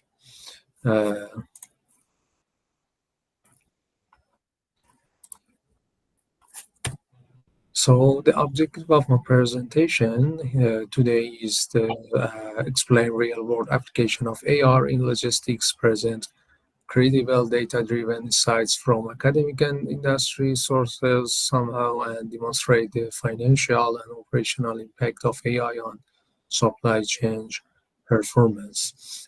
Beside these objectives, I want to provide actionable strategy for AI implementation. I mean, the short actionable strategies in logistic organization. So, as I went through the introduction, my presentation structure would be AI application in logistic global statistics and case studies, challenges and limitations, and future outlook and implementation strategy, and finally conclusion and references. So the first application of AI in the logistics industry would be demand forecasting. As you know, you may know the demand for forecasting is an important subject in the logistics industry. So AI can analyze historical, weather, economic, and behavior data to predict demand with high accuracy. So in logistics, we can use the AI in warehousing, production, transportation, and distribution. So according to the McKinsey in 2023, using the AI causes the reduction of up to 14% in excess inventory. And according to the IEXS in 2022, the accuracy of the forecasting in Amazon by using AI reached to 19.5% by using LSTM and transformer models. So 3% reduction in cost by using AI in the Amazon due to stock outs have shown in the reports of this company. As you can see in this graph chart, the Gartner reported that the traditional forecasting accuracy was around 15% before they use the AI, but after using AI, the forecasting accuracy reached 19.2%. So it shows that AI can help us in demand forecasting in the logistics industry.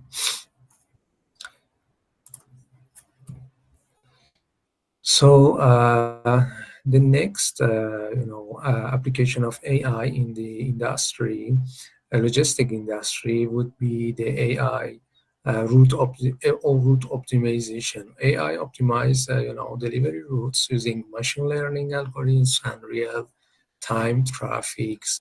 As UPS systems achieve to some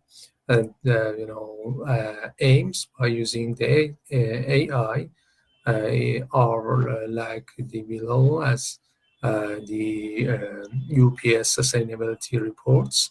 The 10 million mile driven annually fewer than the before they use AI, and the fuel consumption reduced to 10 million before they use the AI. Also, 100,000 fewer tons of CO2 emissions are the results of AI, using AI in the UPS. In addition to the above benefits, the 15% reduction in delivery times in high density urban areas is the benefit of AI in the UPS in comparison to the previous time that they don't use AI in the logistic industry.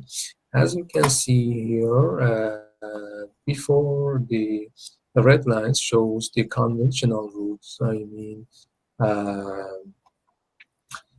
before the industry used the AI, they used the conventional routes like these red lines. But after AI is generated and it's coming to the board, so the route optimized to the green lines. You mean that we have more options for routes. I mean, we find more option for example, transportation and for the logistic industry. So another benefits or maybe another application of AI in the industrial logistics would be smart warehousing. You know that using the robots, computer vision, and AI for automated order processing, storage, and fulfillment can help DHL Alibaba warehouses to reach their AI goals. So according to the BCG in 2023, the up to 15% reduction in order processing time have been recorded in the DHL. According to the Amazon Kiva robots, according to the reports of BCG, Amazon Kiva robots using Amazon Kiva robots in the warehouses reduce 20% of warehouse operating costs. Also, 3 times increase in throughputs in the same space, which would be an important, subject in the, in the logistic industry, especially in the warehousing. The other benefits would be the accuracy of the accuracy with the zero human error, which would be 99.5% in this industry. So we can say that smart warehousing using the autonomous robots navigating warehouses style and computer vision system identifying and sorting products will help the logistic industries, especially warehousing, to reach or to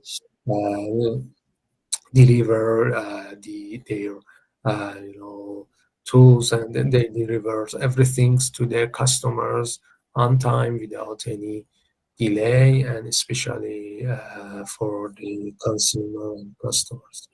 So besides the application of the AI in the previous slides in the logistic industry, we can say that AI can use in the inventory management. I mean, using the AI can help to have the smart inventory in the logistic industry. The prediction of the product demand by using the AI and the dynamic inventory allocation across multiple locations can help again this industry, I mean the warehouses and the logistic industry, to reach their AI goals.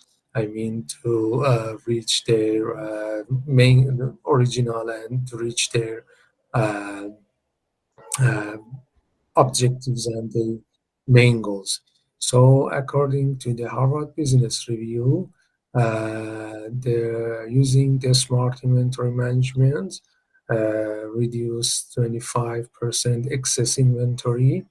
And for example, in Zara company, they decreased 25% out of stock incidents, and they increased their product profitability around 12%.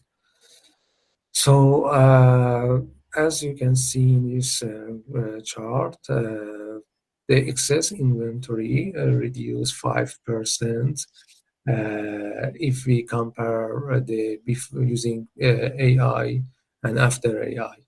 And the stock outs also decreased to the 12% from 15% to 12%, and the delivery times also from 3.2 days to 2.5 days, which shows remarkable percentage and number in the inventory management. Another use of AI an application of AI in the logistic industry would be predictive maintenance. How AI can predictive maintenance in the logistic industry.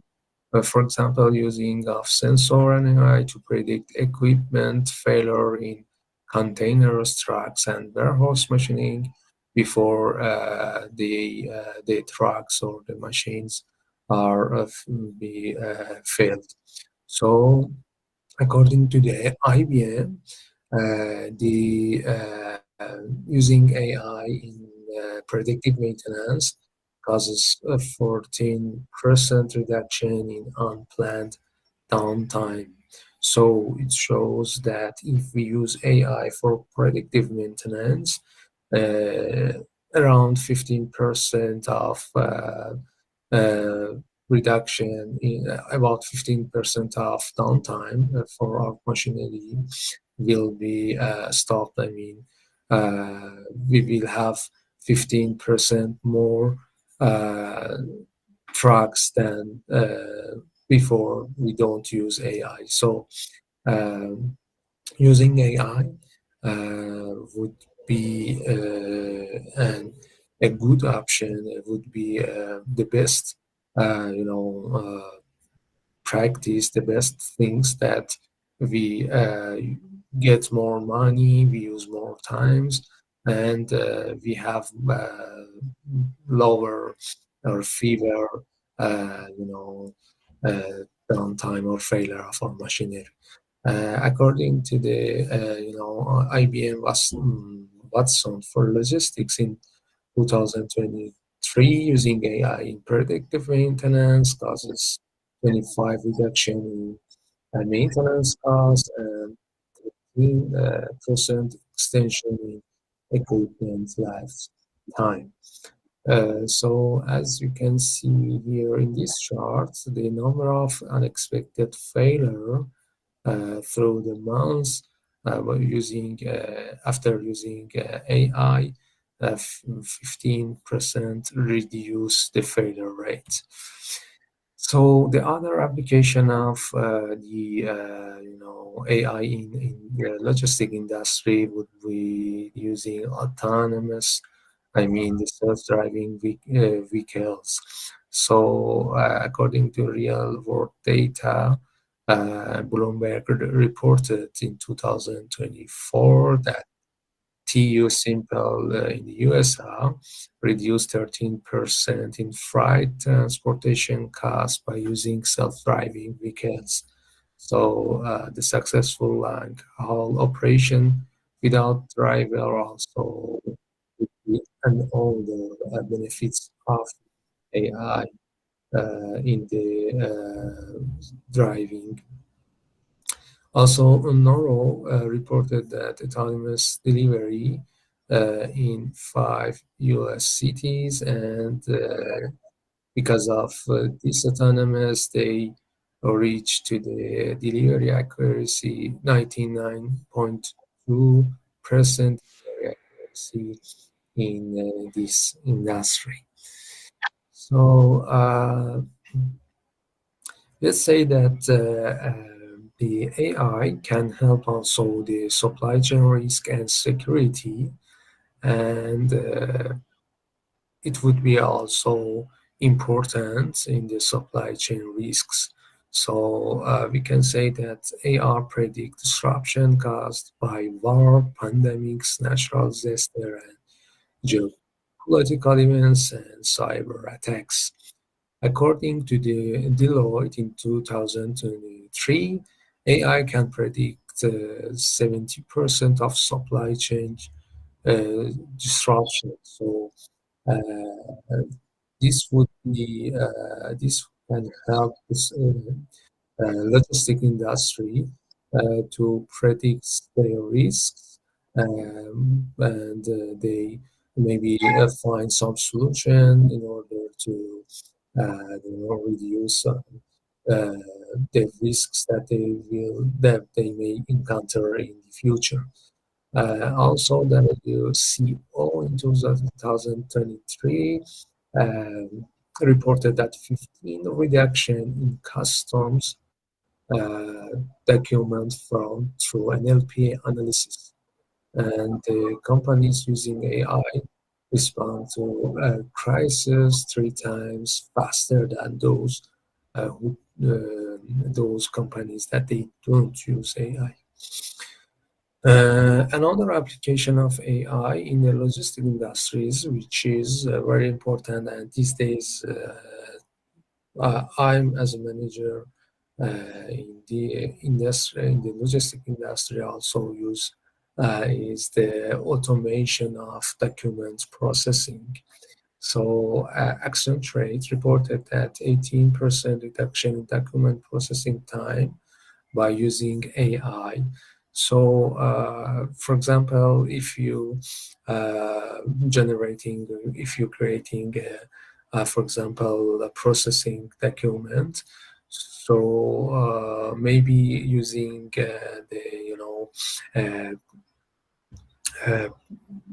maybe using the traditional ways, get you maybe more than 1, 2, or 3 days in order to complete a document for processing. But using AI can help you to, maybe less than 30 minutes prepare that document that you use in the, by the traditional ways. So using AI reduce and optimize your time, your documents, and maybe your accuracy. So it is suggested that in the industry, logistic industry, also documents be automated by using the AI. So as I can say, the summary of AI application would be in the demand forecasting, route optimization, smart warehousing, predictive maintenance, smart inventory, and document processing, which all of them have their own cost reduction, accuracy again, and implementation time. So as I said in the first of my presentation, at the beginning of my presentation, the logistic market size is so big. So also global AI in logistic markets would have a good market size, and because of this, we have to focus in this subject. So as the Grandview Research reported in 2024, the market size of the AI in the logistic industries in 2022 was around $5 billion, and it is projected in 2030 this market size will reach to $25.8 billion, which shows a huge jump up, and it shows the importance of AI in the logistic market and industry. So here, as Bloomberg reported, the most or the largest company with most investment in the AI in the logistic industry are Amazon with the $2,500 million annually AI investment. As I can say that the AI system for predicting and managing supply chain and disruptions and DHL resilience shows that using the AI reduced the 14% in response time to crisis. Also, it integrated 12,000 plus supplier across 200 plus countries integrated. In addition, the the DHL Resilience reported that they save $320 million annually in disruption related costs. So because of these, as you can see, the DHL is also one of the biggest company or largest company which annually invests in the AI. Also, Alibaba in China using a smart logistic networks which powered by AI and big data. And as you see here, the Alibaba technology white papers in 2024 reported that using AI can help them to deliver 2.5 billion package in 2023, and they reduce also 13% delivery time across China. Even the accuracy of the delivery was around 99.5%, which shows good accuracy, high accuracy in the logistics industry, high accuracy in delivery. So also the forecasting accuracy reached to 96% in the rural regions for Alibaba in China. So beside the application of the AI in the logistic industry and the different parts of logistic industry, it also enhance not only the efficiency in the different parts or departments of logistic industry, but also environmental sustainability. How the AI can help environmental sustainability in the logistic industry, as you can here see, the World Economics Forum reported that in 2023 reported that the AI impacting the ESG, how the using the AI reduce the CO2 emission in the transportation through the 35%. Also, the raw materials waste also reduced to 25%, and the energy use in the warehouses also reduced to 20% after using the AI. So as you can see here, the role and the importance of AI in the also environmental sustainability is some remarkable. So in order to have or the things that the challenges that we have in using AI in the industry, logistic industry, is incomplete or fragmented data. According to Deloitte, 70% of logistic firms lack standardized and integrated data. Also, organization resistance is another challenge and problems for using AI in this industry. 70% of manager fear, or maybe the employees fear job displacements. According also to these reports, the implementation cost also is another barrier or another challenge for the using AI in the logistics industry. Also, some companies don't use AI or don't want to use AI because they have fear of cybersecurity risks. According to the IBM in 2024, 45% of cyber attacks on supply chains exploit AI-enabled systems.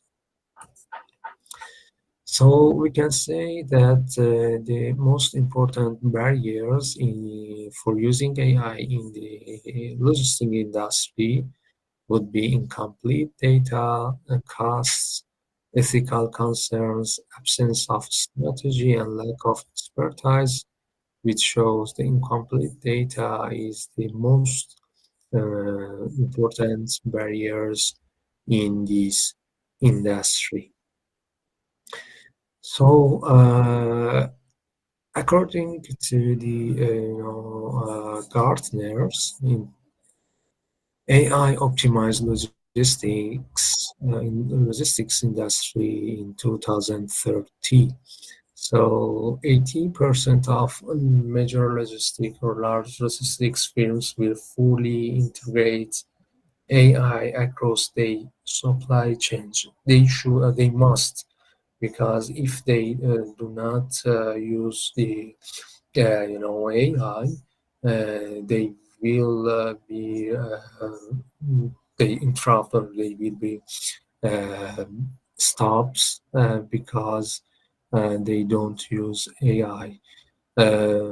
Using the AI not only optimize the process and optimize the jobs, but also satisfy the consumer and customers. How? Using the AI, as I in the previous slides I explained, using AI can deliver the packages and everything on time. So it causes to the it causes to this customer satisfaction or consumer satisfaction. So those companies that they don't use AI but in the future, they will, without a doubt, they will be, they have to close, they have to stop their businesses. So the logistic industries must use AI as soon as they can. I mean, if I am consultants, I suggest to the logistics company to go through the AI as soon as possible. So there are some, in order to implement the AI in the logistics industry, it is suggested to firstly identify needs, then select algorithms, and after that train data, and then test, and finally scale up. In order to successfully implement, AI, there are some strategy here. For example, start with a pilot project. For example, one warehouses. If the logistics industry are, big and they have different branches and hub in different countries and in different cities, it's better to start with the pilot projects, then integrate with the existing systems. I mean, ERP, maybe warehouse management system or transportation management system. And after that, train employees, which is very important as AI collaborators, not a replacement them with the, AI. So the next step would be, using the partner with the tech startups, like the startups all around the world, or maybe in your country, or I don't know, maybe some other countries, and finally define measurable KPIs in order to have a successful implementation strategy. So if we wanna to say as a conclusion for my presentation, I would say that AI is not an option. It's a competitive necessary in logistics. Not in logistics, I mean in all other subjects of study or maybe industry. So in my case, in logistics, using AI causes lower costs, higher accuracy, shorter lead time, and reduce environmental impact. All are achievable through AI, and also the output of all these, things can also help and can also uh, reach to the customer satisfaction. That's the my resources that I use for my presentation, and here I can say thank you for your time and attention. Sorry for being late and technical problem. And if you have any question, or if you are interested to collaborate and cooperate with each other, you can find me via LinkedIn. If you search my name, Iman Ajripur, you can say my LinkedIn. There we can also connect with each other through the LinkedIn, or maybe through my email addresses. Thank you so much. Well, thank you very much for Mr. Iman. It's a very nice presentations to hear it. We have a lot of Okay, thank you, sir. get knowledge and deep insight. Thank you for the informative knowledge. Please, ladies and gentlemen, we continue our next keynote speaker, Mr. Adil Salim, PhD. Before he presents the narration, I would like to read the resume. Mr. Adil Salim, PhD. He is from the University Doha for Science and Technology. He is one of the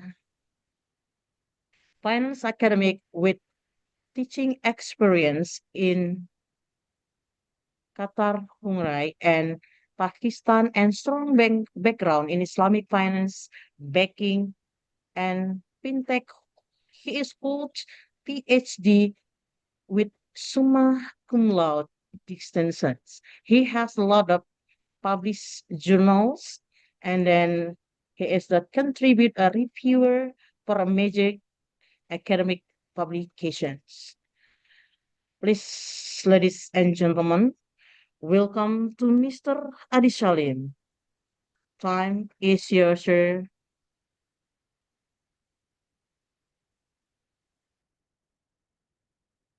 Please, sounds.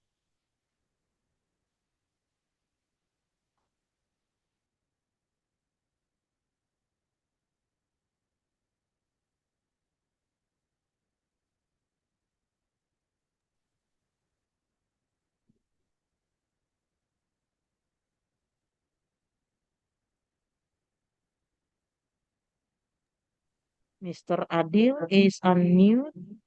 We do not hear. Okay.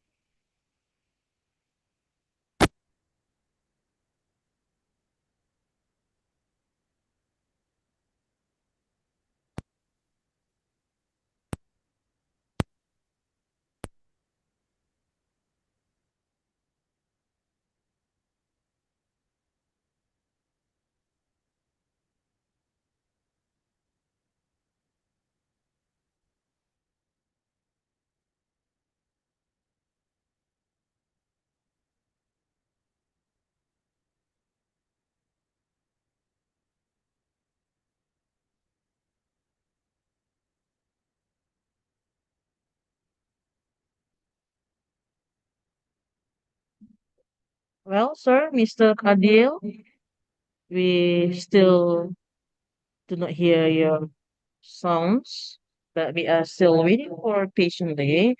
Just look.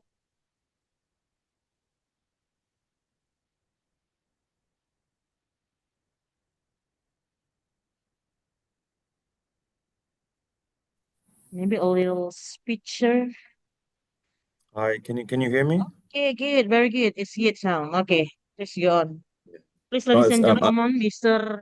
Adil, time is yours. I'm sorry for the delay. Yeah, this is Dr. Adil. I'm from University of Doha for Science and Technology in Qatar.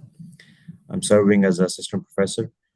Before I move, I would like to take a moment to thank the presenters and the rector of the university, Dr. Edizal, and the dean of the university and the for the conference and giving me the opportunity to express my and share my some of the insights from the research. So the purpose of this presentation would be giving a high level of overview what is going on in finance. My main objective is to cover the financial aspects because I'm the assistant professor of finance, and my main area is particularly talking about the financial market, and economic growth. So the agenda for today's presentation is as follows. I would like to highlight where we are standing, what are the areas in finance which is in demand these days, how we can use Google Trends, and how it is helpful for us, especially for the young researchers. The main theme of this presentation would be around on fintech, Islamic, and green finance statistics. What are the research outputs and what are the research ideas? And at the end, the concluding remarks.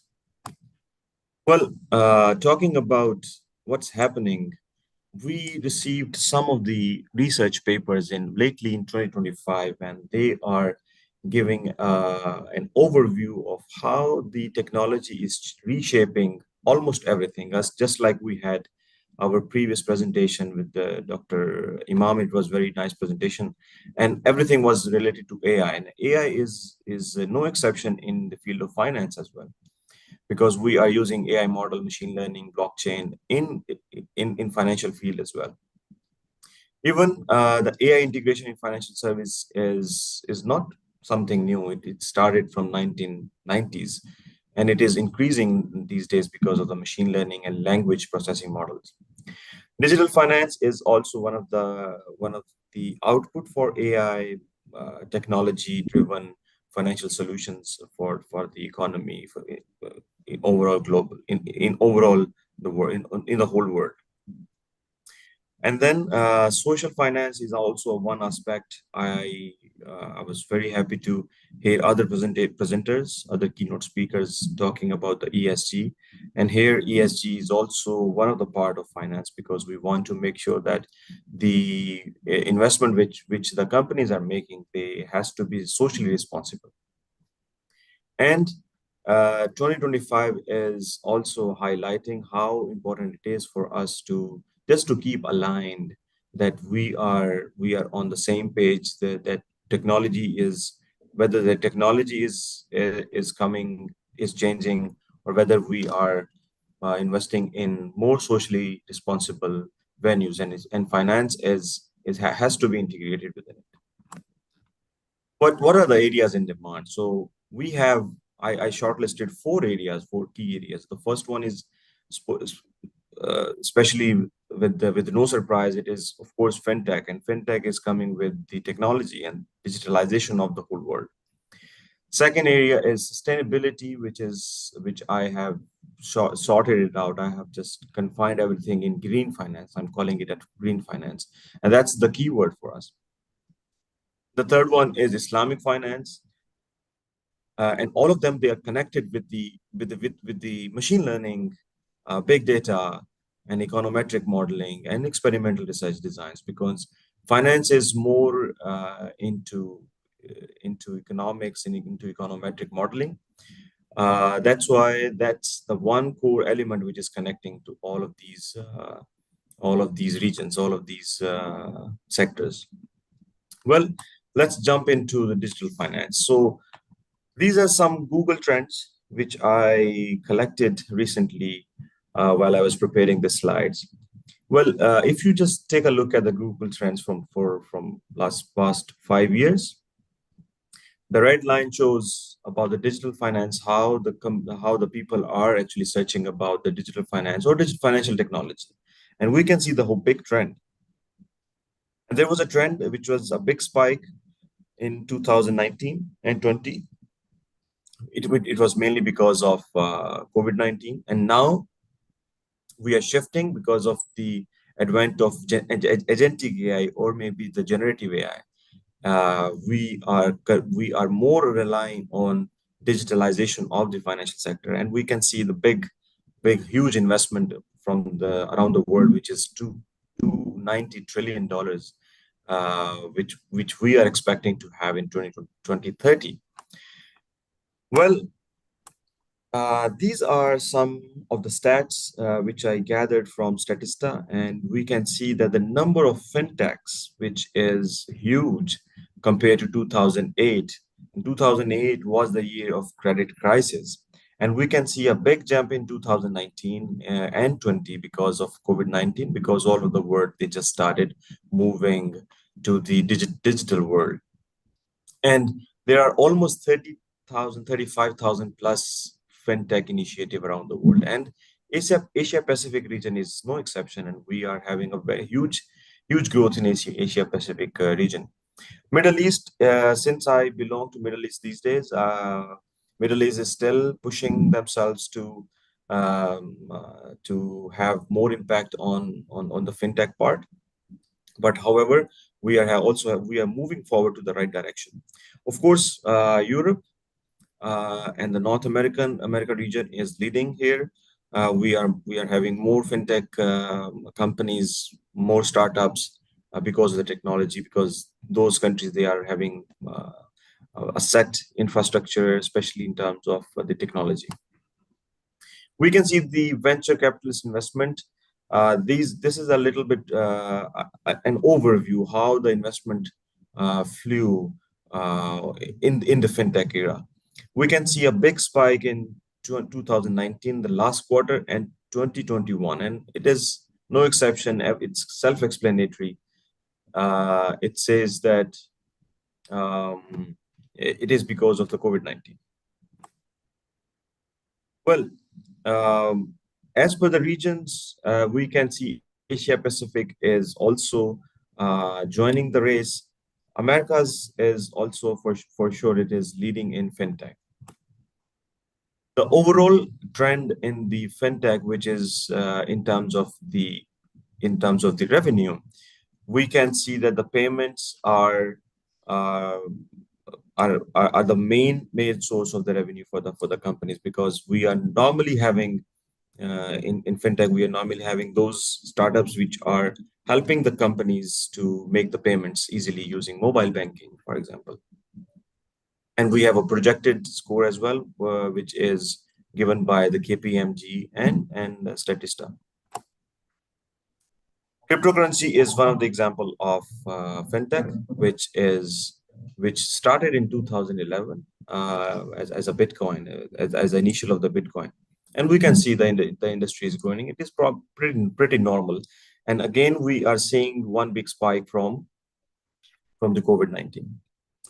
So fintech is really something which is a key driving force. And I have seen some papers on especially in the Indonesian from the Indonesian scholars from the Indonesian universities, because Indonesia is also it's well driven by the fintech, because we have many small medium enterprises and many startups, especially in this region, in the ASEAN region, Malaysia, Indonesia, and other countries. Well, the second part of the presentation is trend of green finance, and we can see the global trend, and the region from the world which is more hit by it is the Asian region, especially China, and some of the part is coming from the Indonesia and Malaysia.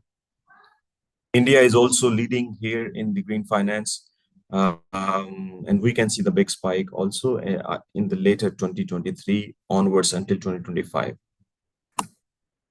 Global climate finance is self-explanatory because now SDGs and we have net zero target, we have Paris Agreement, because since all of the countries, they are joining the Paris Agreement net zero target, that the main objective for all the countries just to maintain the pace with the sustainable finance, green, social, responsible investment.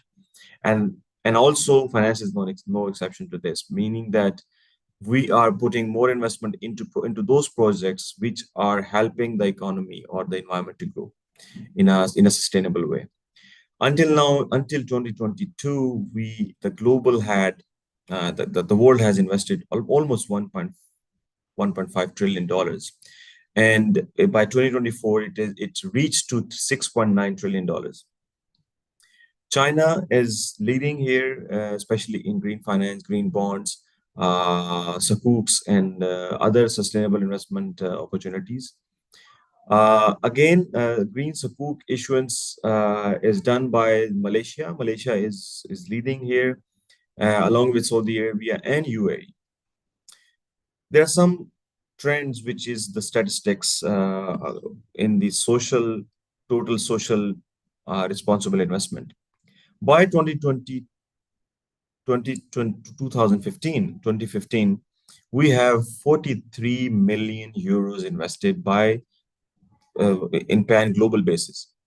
And it was a huge shift. And especially this shift came because of the Paris Agreement, and Paris Agreement, it was around that corner. And we are still growing in terms of the investment. We can see the overall market size of the responsible investment, and the norm-based screening is done, which we can see a big shift in 2005. But the impact of the investing, it was very limited because the industry itself was just growing at that time. Then how the fintech adoption, the social responsible investment, which is green finance, is divided by the sectors. Money market is the major share, which is coming from the listed stock exchange, and it is mainly because of the companies who are doing the ESG rating, ESG disclosures, because the main theme for the ESG and corporate social responsibility, or maybe the socially responsible investment, is coming from whether the companies, they are going more socially or environmental friendly or not. That's why we have the major share coming from the listed stocks, and that's the money market for us. And since bond is another one of the venue for the investors, because there are many investors who are risk averse, they don't want to take the risk, so bonds are considered one of the safest investment venues for us. Again, we have another type, which is diversified portfolio, meaning that we might have mutual funds, trust funds, insurance companies. These are the companies, they are also going to have more socially responsible investments. There was a survey done by KPMG, and the survey says that there are very few investors who are actually familiar with SRI. SRI means socially responsible investments. However, there is still a bunch of people who are unaware of the fact that there is something called social environmental investments. So it means that there is a big gap, there's a big room for us to study whether on the awareness side of this in terms of the investors. What are the potential areas in green finance which we can target, especially to collaborate? Well, green finance and digital sustainability, how blockchain, AI, and Internet of Things and digital platforms can improve the green bond verification, carbon tracking, and ESG reporting. I've heard one of the comment about the target carbon tracking, and it's very important. And these days we have a new market in digital in green finance, and that is tokenization. We sell the carbon footprints there is a market where the carbon tracking can be sold, and it's a new avenue for us to do the research. However, on the other side, we can also have a greenwashing, which is the darker side, because we are mainly talking about the ESG impact, environmental impact and green finance impact on the positive side. But there is a dark side of it as well, which is greenwashing, because some of the I've read some papers which talk about more on the negative side, whether the companies, whether are they really putting efforts, or they are just disclosing the numbers and there is nothing actually going on in the real world. It means that we can also work on the negative side, which is the dark side. Climate risk is another factor which is linked to the green finance and fintech, which is whether the climate risk is also affecting the company's financial stability or not. Green finance in emerging and developing countries, since there are some regions, for example, countries from Africa, countries from South Asia, countries just like GCC and MENA, we have big room to study the green finance and how the social responsible investment can trigger the economic development and the other aspects related to it. The last part of the presentation is Islamic finance, and this is the core area for me, to be honest. Right now, I'm working on three main areas. The first one is Islamic finance, and the second one is fintech. I do work sometime on ESG, but that is something which is not one of my core expertise. Islamic finance is also considered something which is more into social responsible investment, because Islamic finance, they are working on asset-backed banking or asset-backed financing. They don't want to give loans which is exploitable for the investors and for the participants, for the customers, for the bank. We can see the trend from Google. The trend is growing, and luckily we see the trends for three things almost with the same. They are giving us the same trend. We see the spike in 2023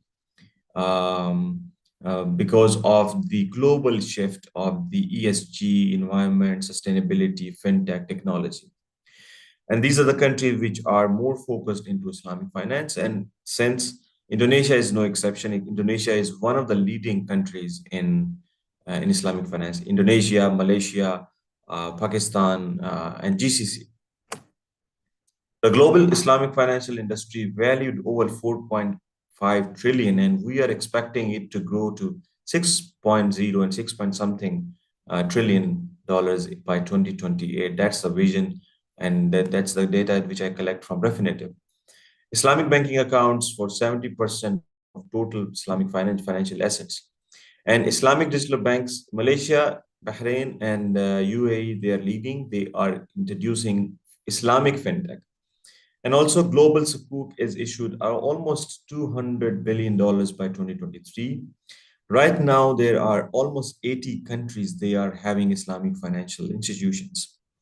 And we have a new index, which we call Islamic Financial Development Index, which is IFDI, which is issued by Refinitiv. And also there is another index from Bloomberg, which tells us how Islamic we are, how developed we have the Islamic market in the countries. These are some trends collected from Refinitiv. Islamic banking is leading, especially when we talk about Islamic finance. We have the major source coming from Islamic banking, and we have almost $3.2 trillion investment in Islamic banking. Followed by Sukuks. Sukuks are the Islamic bonds, Takaful, and other funds in Islamic finance. This is the total investment, as I told you, having said in the earlier slide, that we are actually aiming to have almost $6 trillion by the end of 2028, and we are still growing. The IFDI index, which shows the Islamic finance development value or index by country, Malaysia is leading, which tells us about this country is the most developed country in terms of Islamic finance, followed by in Saudi Arabia, and then it comes Indonesia. And Indonesia is playing a crucial role in Islamic finance. This is one of the largest country in terms of Muslim population, and also it's one of the largest country in terms of Islamic finance, and they are doing amazing in terms of research. Since I belong to right now I'm in Qatar. Qatar is still in top 10. My background, I'm originally from Pakistan, and Pakistan is also doing amazing publications in Islamic finance. We can see the sectors, how we are dividing the Islamic financial sectors.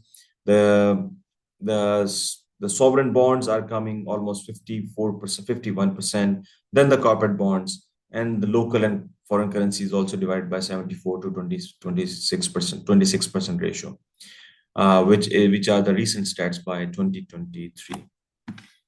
Well, the areas in Islamic finance, how we can talk about, how we can relate it to the research side, the academia. Well, Islamic banks, they turned out to be stronger in the term of resilience. We had one study which shows that during COVID-19 and even during financial crisis, Islamic bank, they stood strong because they showed more resilient because of their infrastructure, because of their asset-backed support. Islamic finance is helping in the financial inclusion. This is also one of the key area of Islamic finance.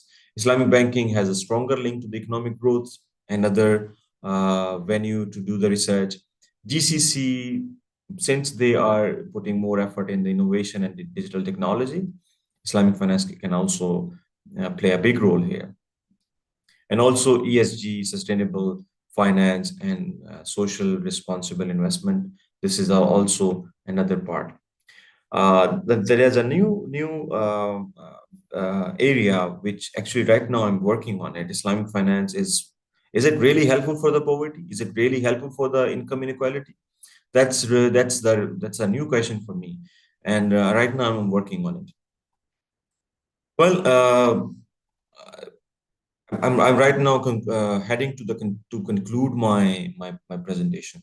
So I just want to highlight one of my paper which was published in Research in International Business and Finance. This is one of the prestigious journal in Elsevier, which talks about the differential impact of adopting Islamic banking as a COSAI experimental research approach. As I explained in earlier slides, that experimental design and machine learning approach is one of the core element here that we can connect in finance. And we used an experimental approach, which is synthetic control group. And we can see these are the results, which you can see the first two graphs. The first graph on the left side, it says that Islamic banking adoption in Pakistan actually differentially impacted the economic growth. And on the right side, you can see the graph, which shows that Islamic financial impact in Pakistan is differentially enough, which can give a 26% hike compared to other 54 countries. And you can see the graphs comparison with the 54 countries. It's just a high level of this paper. I just wanted to show that this is one of the research which is currently going on. What are my upcoming research projects? Right now, I'm working on fintech as a catalyst of financial inclusion, Islamic finance as the impact as a catalyst for income inequality, stock market, and oil prices spillovers during war and crisis. These are my research areas, and some of them I'm already working on. What are the concluding remarks? Well, fintech, green finance, green financing, or sustainable financing or Islamic finance, they are converging to shape the future. And they create a financial system that is digital, sustainable, and ethical at the same time. And we are actually talking about ethical financing, sustainable financing, net zero target, digitalization, AI, and we can connect all of them together. The next frontier is integration of all of these topics. Finance must become more inclusive, leveraging digital tools as a mobile banking, fintech platform, and Islamic microfinance. Ethical and sustainable principles must guide the innovation side also, ensuring that the rapid financial inclusion aligns with the long-term resilience for the countries, for the transparency, and for also for the institutions. These are some of the references which I used, especially to show the trends and especially what is going on in our field. I think that's all from my side. Thank you very much for your attention. I tried to be precise and to the point. This is my contact. If somebody wants to contact me, I'm more than happy to work with you for the collaboration. Please let me know if you have any questions. Please drop any question if you have. Thank you very much.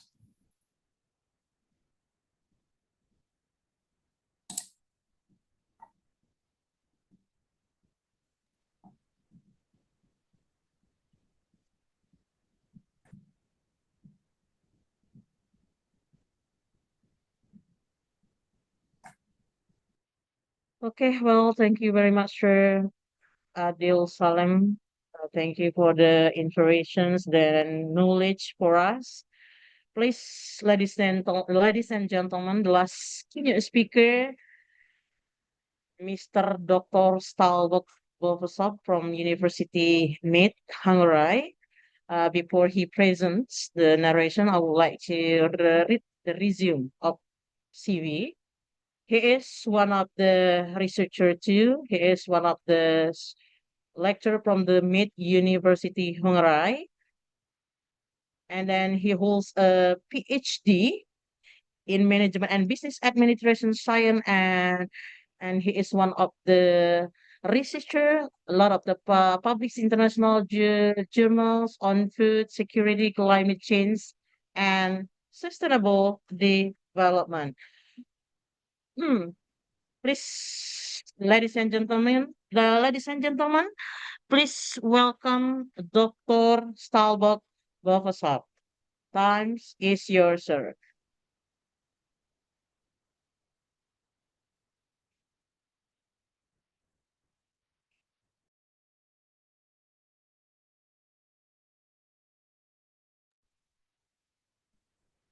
Mr. Stalbok? Yes, sir. Thank you very much. Thank you very Sir. much. Yes. So can you hear me well? Yes, of course. Please welcome So to present your presentations. Time is yours.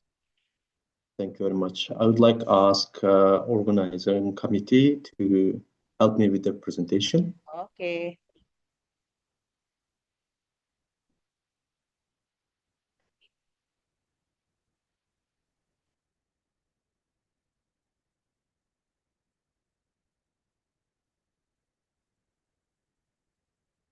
Thank you very much.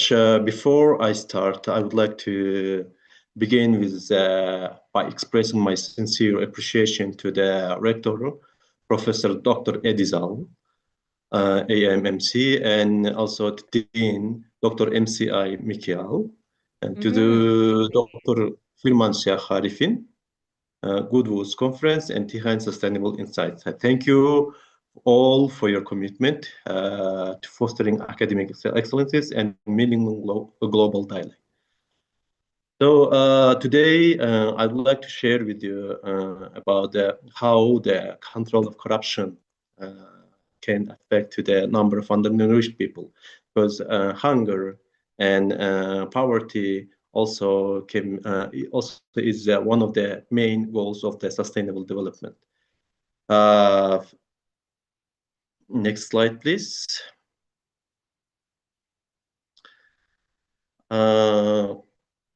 So food security is not only a humanitarian crisis, it's an economic resilient issue, because today over 673 million people, more than 670 million people are suffering with the undernourishment, according to the 2024. So food security, despite the production increasing, is rising. Food insecurity because the people, the amount of the population globally is getting more and more, but the agricultural food production is not enough today. So this makes food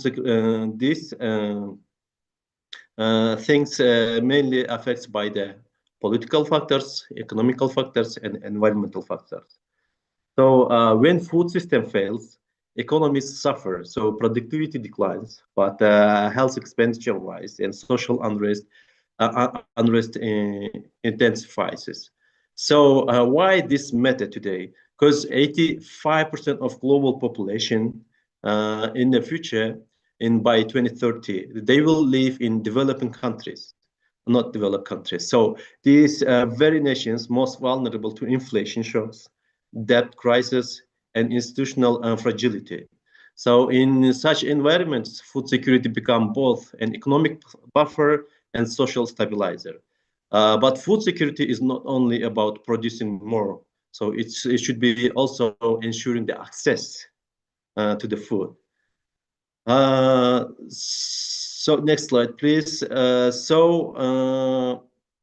In my research, in our research, we highlighted critical but often overlooked issues. So corruption control. So corruption weakens national economic resilience through the food system. So it inflates food costs, it undermines safety nets, it distorts distributions, and it wastes public resources. So in times of inflation or fiscal stress, these weaknesses grow even more harmful. And here's our core question. Our core question of our study is, can improving corruption control reduce the undernourishment and strengthen national resilience? So how control corruptions affect to the food security or the reduction of the number of undernourished people? In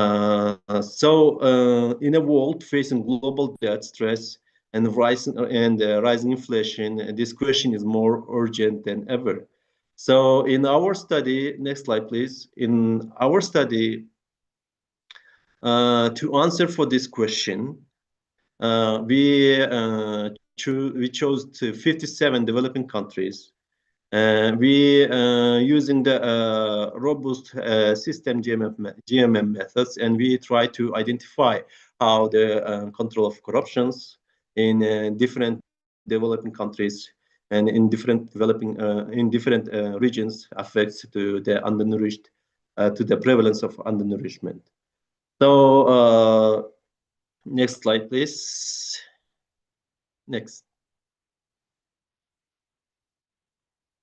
So here our key insights from our research was that the increasing food production does not necessarily reduce the undernourishment. It means that productivity gain alone cannot stabilize economies if food cannot be fairly and efficiently distributed, especially during inflationary shocks. So the second main insight was the stronger corruption control can reduce undernourishment. In our cases, mostly in Asian countries, the control of corruption, if the control of corruption can be strengthened, so then the number of the people who are suffering from hunger can be decreased. In our model, overall, in the world, the corruption control makes a high effect on reducing the undernourishment. So this means control corruption is not just ethical, but it's economically strategic approach in order to reduce the food security. So if you see the regional patterns, can we move on with the slide, please? Yeah, here I mentioned about the regional pattern. So in Africa, mostly it is structural challenges. So infrastructure, conflicts, poverty, they are outweigh institutional effects. So mostly they suffer from these factors. In Asia, strong institutional capacity amplifies the benefits of corruption control. So in Asia, control of corruption can be one of the main leverage to decrease the hunger and also undernourished people, the prevalence of undernourishment. In Latin America, mostly politically volatility complicates governance outcomes. So these differences matter as countries craft region-specific resilience strategies. So why governance matter? So why should the government should be included in the decreasing of number of undernourished people, or like decreasing, or like why the government should be included in the fighting against hunger and famine. So governance is a core pillar of economic stability, as we know. Next slide, please. So effective corruption control can lead to lower leakage in food programs, stable food prices, better crisis response, and it can improve the public trust. And more efficient is fiscal spending. And today's economic climate, this is crucial for national resilience. So through the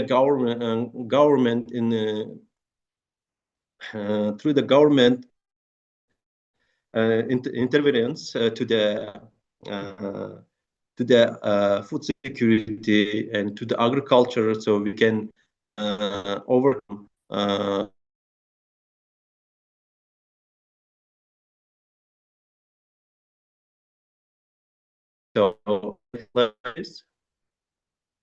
so to economic resilience,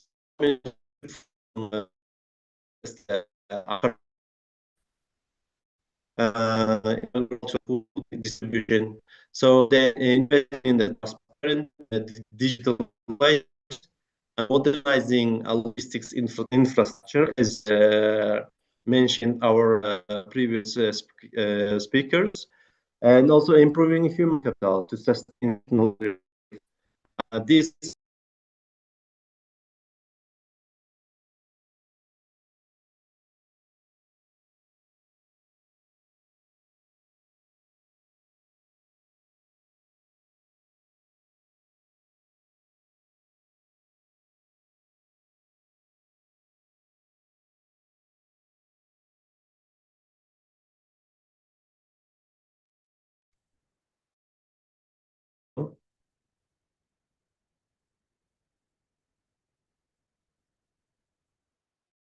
Excuse me, can you hear me? Okay, sir. Go on, sir. Where do I stop? Yes, you may. Okay, okay, thank you. So according to the slide, which is in there are some interruption. So can we go to the next slide, please? Yeah, thank you. So what kind of policies should be taken to in order to strengthen the political system in the government? So it's strengthening anti-corruption systems in agricultural and food distribution, investing in transparent and digitalized supply chain, and modernizing logistics infrastructure, which our speakers mentioned above, improving human capital to sustain institutional reforms.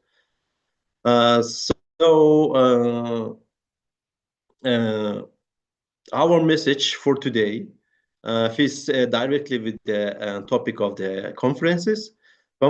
So resilience requires governance. So inflation, debt, and global instability magnify the consequence of weak institutions, and also to reduce the undernourishment and strengthen national resilience, we must pair economic policy and governance reforms. As we look ahead, there is a future research and a policy should integrate. So for the decreasing of the number of undernourished people affects not only governmental policy. So it can be affected by the environmental challenges, also like by the economic challenges. So it can be like climate shocks, political stability indicators, micro level household data, and broader institutional variables. So these will help governments better and manage crisis. So from my side, next slide, please. From my side, that's it. Thank you for your attention. If you have any further questions, I am ready to reply. I tried to make my presentation very short, but if you are ready to talk more detail and more broader, I am open for that. Thank you very much. Okay, thank you very much, Dr. Stoneberg. Ladies and gentlemen, especially for the all keynote speaker, thank you very much for all the presentations today. But we have one session, question and answer. And now we come to the question and answer session. I would like to read some question from the finalists.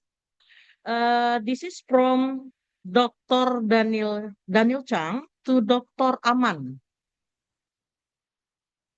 Dr. Aman, the question is, how has Iran logistic industry adapting AI to improve their operation? This is question from Dr. Aman. Is there Dr. Aman?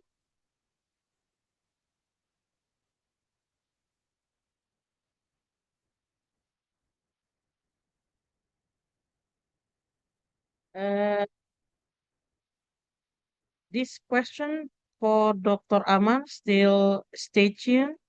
Dr. Aman. Okay, I need Mr. Adil Salim helps.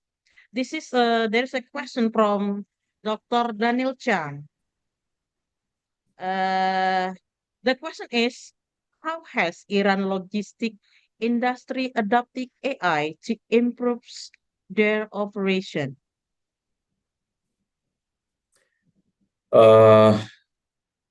Yeah, actually, I think logistics is out of my domain, but I think Dr. Iman would be in the right position to answer this question. Please let me know if there is any question for me regarding my area.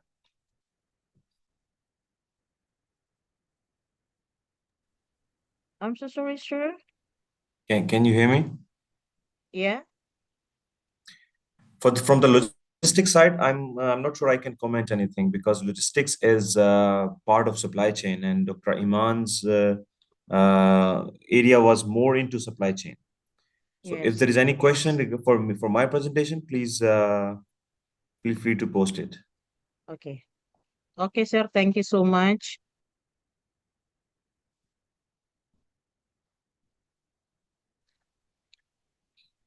Okay, there is a Ricky Herlangga. Ricky Herlangga to Dr. Adil. I'm so sorry, sir. This is from Ricky Herlangga for Dr. Adil again. The question is, how can we distinguish between halal and haram fintech according to the Islamic law in your country? Thank you for this question. Thank you, Yeah. Ricky. It's an interesting question. Well, whether fintech is haram or halal, whether the fintech is Islamic or non-Islamic, actually by looking at the output of the fintech, we cannot distinguish. For example, can you hear me? Just to confirm. Yes, sir. Yeah, okay. So Okay. the thing is, we actually cannot say that whether one institution or one fintech startup is halal or haram just by seeing the output of it. For example, we have many banks who look same but who look similar. They are accepting the deposit, they are paying the money to the customers. They do the same things, But the problem comes when how they are tailoring their own structure of the products. So in order to distinguish whether a fintech services is halal or haram, whether it is Islamic or non-Islamic, we have to go back to the basis of it. For example, if you have one fintech in your country and how they are giving loans, for example, if they are giving loans, if they are, you have to go back to the process flow of it. So what is the process flow? Whether the finances is given by any Islamic mode of finances, whether they are using mudaraba, whether they are using murabaha. What is the process flow? Whether is there any asset involved in during the process, during the sanction, during the extent of loan. So that's how we can distinguish. But by looking at the fintech itself, we cannot distinguish. For example, I'm giving you one example from Qatar. We had one facility which was there's what they are doing, they are giving you a loan on 4 easy installments. So it's a Qarde Hasana. Qarde Hasana means it means that they just give you the loan. They give you the loan, and after that, you just pay them back after 4 months without any interest. So if this is the case, if that's the arrangement, there is no interest involved, there is no profit which is charged to the customer, which is charged by the issuer, then I think this is halal. But as long as you are paying something extra and there is no asset involved on the background of it, I think it's difficult to answer this question that if it is halal or haram. So you have to go back to the roots of it, whether one product is offered in a way that it is backed by the assets, because our Islamic banking is all about asset-backed banking, because we want to have everything coming from the assets, not coming by the liability of the interest. I hope I answered the question. Please let me know if you still have something more.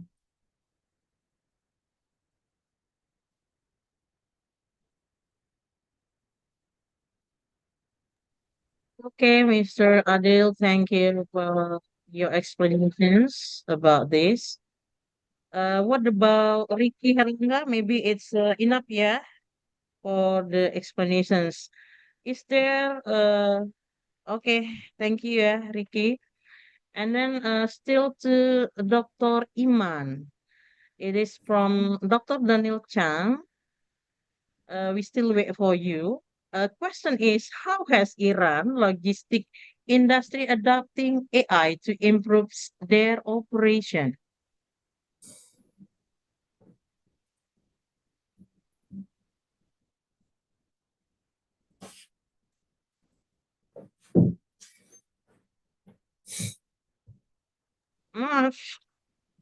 Should Okay, yes. sir. Okay, wait. Okay. Regarding the question Mhm. that one of the keynote speakers asked about the Iran logistic industry is adopting AI. So I can say that the adoption of artificial intelligence, AI, in Iran's logistic industry is still in its early to moderate stage, which shaped by a combination of domestic technology development and the economic constraints like the international sanction and strategic priorities. However, there are some notable trends and initiative indicating growing interest and application of AI to improve, logistics operations in Iran, like domestic AI development and startups, which Iran has a relatively strong basis of engineering and computer science talent, and it has numerous domestic startups, often supported by the Science and Technology Ministry and Parks, which have begun developing an AI solution tailored to local logistics challenges. So if I wanted to explain or say some examples, I can mention to the route optimization algorithms for urban and intercity freight transport, helping reduce fuel consumption and delivery times. As the real example in my case, I can say I'm working as a manager in a logistics company. We are developing an algorithm using machine learning and AI to optimize time deliveries. So without a doubt, Iran needs to work on these subjects and it needs some more development. However, in the case of my study, we are trying to use AI, and we are using AI, but we need more, developments. If I wanna say the other example which we are using in Iran is the predictive maintenance systems for fleet management, which use the IoT sensors and machine learning to anticipate, vehicle failures, and also the automation of warehouses in some firms and some, organization, logistics industries are developing. The other things that I can say regarding the AI to improve logistics operation in Iran is the integration in public and semi-state logistics entities or the industries. The organizations such as RRI, Islamic Republic of Iran Railways, and Iran Post have shown that they are interested in digital transformation, and they are using they are going through this subject. They are using the digital transformation. They are using AI in order to reach the AI goals. So while full-scale AI deployments remain limited, pilot projects like the AI-powered demand forecasting for parcel delivery volumes, automated customer service chatbots, use of computer vision in cargo inspection at select ports and customer checkpoints are the examples, or the integration in public and semi-state logistics industries. Also, we have some academics and research contribution. For example, some of our universities, like the Sharif universities, IUT, contribute and collaborate with the industries. They provide some services for the industries to use the the AI for optimization of the logistics subjects. Some of this research which we are using in the industries is being transferred to university, like the as I can say, there is a incubators that the how can I say that the universities, professor or universities, researchers suggested to the industries, and the industries also use these incubators in order to develop their their logistics and operations. And there are some other challenges and some other things that my countries, Iran, have in order to use AI. However, with this limitation and with these, things, we can say that my country, Iran, is went through the good way of using AI, specifically in the logistics industry. I hope that by the next 10 years or by the 23, we will have some good, ideas, some good, how can I say, suggestion for other also countries. I mean, the developed AI in the logistics industry also be exported to the other countries. So, if you have, sorry for my bad listenings, so bad speaking. So, if you have any other question, I can hear and I can answer it.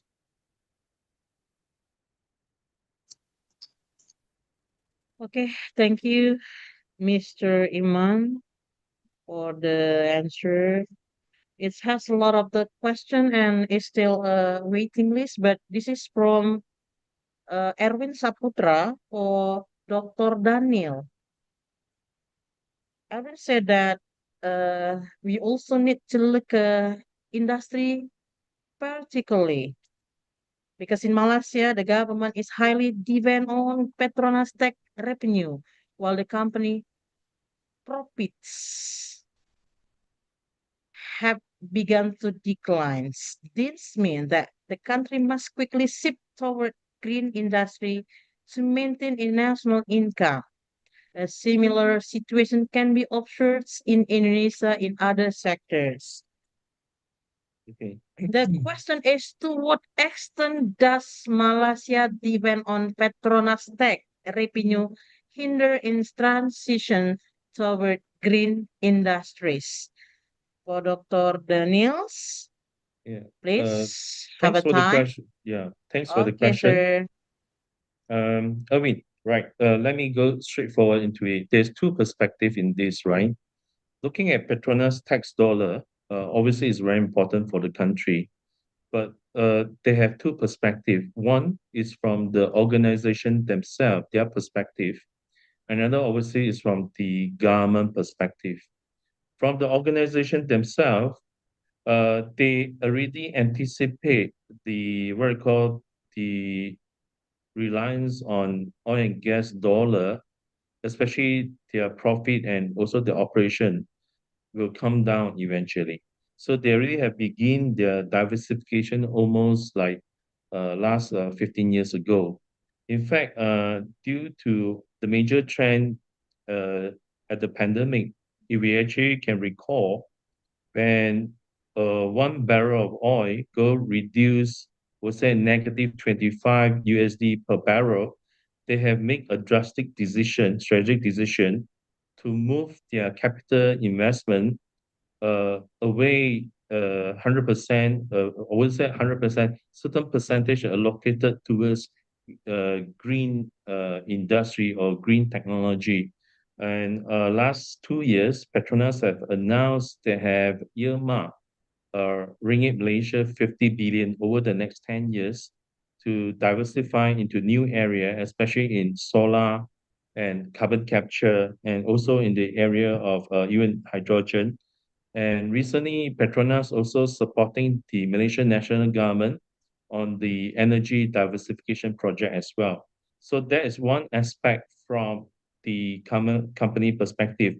From the country perspective, obviously the government with the technocrat backing them, they also know that they cannot all the time depends on the Petronas tax dollar. Therefore, the Malaysian institution investment, the government body, have actually reorganized their investment, moving into the area into energy diversification, into the area of what we call data center, into any area that is related to manufacturing of those area. So these are the two significant drive behind it. I hope I answer your question. Amin? Okay, Dr. Daniel, thank you very much. Ladies and gentlemen, this is the last question. He chat personal from Mr.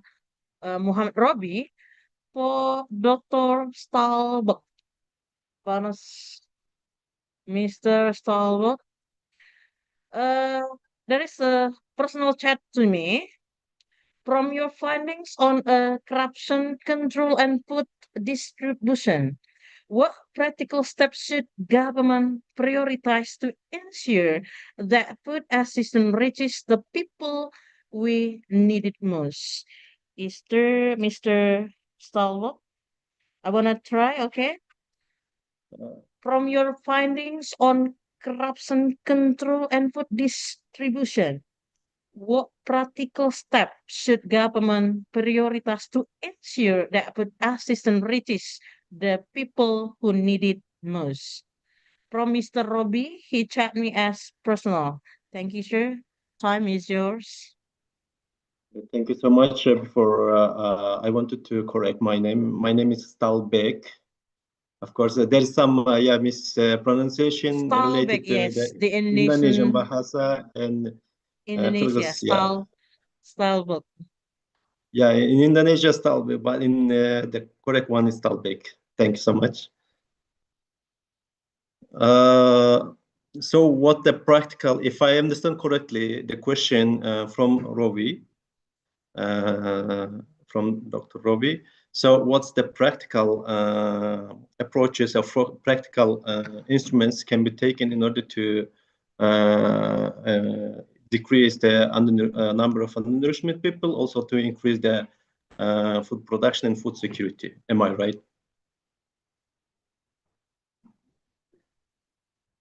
So most of the countries, as we know, that especially developing countries are faces with the corruptions, most of the problems with the governments. So I will take just in case of the Kyrgyzstan, because my main research topic during my PhD was related with the Kyrgyz Republic. So in case of the Kyrgyz Republic, most of the challenges it was the access to the products and also import dependency of the government. So because of this corruption moments in most of the customs unions, customs areas, and also when you are importing the products, it was somehow challenging to overpass all this bureaucracy of the government. So if the government developing country belongs to one customs union, it would be very good to decrease or to weaken the requirements for import products, or like in order to easily get access to the people, government should somehow also pay a good attention for the farmers, for the households, with to organizing such kind of subsidies from the government side that can ease their production process, and also it can help to improve it. So, for example, in countrysides, far barely reachable places of the countries, mostly ordinary people, ordinary households are suffering because of the access to the sufficient products. So from the government side, first of all, they provide with the infrastructure, and also to provide with subsidies. And also the third one is to provide with the sufficient foods, and also to initiate the production in local areas in order to provide with the local villages with the food sovereignty, so to product enough products in to produce enough products in the areas. Thank you. Well, thank you, sir. I'm so sorry it's incorrect names. Thank you very much for the times, ladies and gentlemen. This is the last questions. I want to take something conclusion from our panel session. We finally come to the end of panel session. Before I close this conference, I would like to the conclusion what the speaker has presented. Thank you very much for the today's session. Our discussion highlighted key challenges, inflation, global debt, and fast growth of digital finance, and also the opportunity to build stronger, more resilient, and sustainable economics. Your insight and engagement today remind us that collaboration, innovation, and readiness are essential for shaping the future of economic stability. Ladies and gentlemen, on behalf of this committee, I would like to say thank you for all new keynote speaker. Thank you very much for the times and knowledge and all the participants for very active participant. We look forward to continue this conversation in the next program. Finally, Alhamdulillah, thank you. Wassalamualaikum warahmatullahi wabarakatuh. Please welcome Miss Penny. Ladies and gentlemen, we have now reached the official closing of the second CAIM 2005 International Conference. On behalf of the committee, I would like to express our deepest gratitude to all keynote speakers, presenters, participants, and partners who have contributed to the success of this event. Thank you for your valuable time, insightful contributions, and active participation throughout today's program. Although the plenary conference has now come to the end, the academic discussion will continue. We kindly invite all presenters to proceed the panel session, which will take place in Zoom rooms 1 through 9, according to the assigned schedule and breakout links provided. We wish you all continued success in your academic and professional journeys. This is Penny Mayasari, serving as your Master of Ceremony. Thank you and have a wonderful day.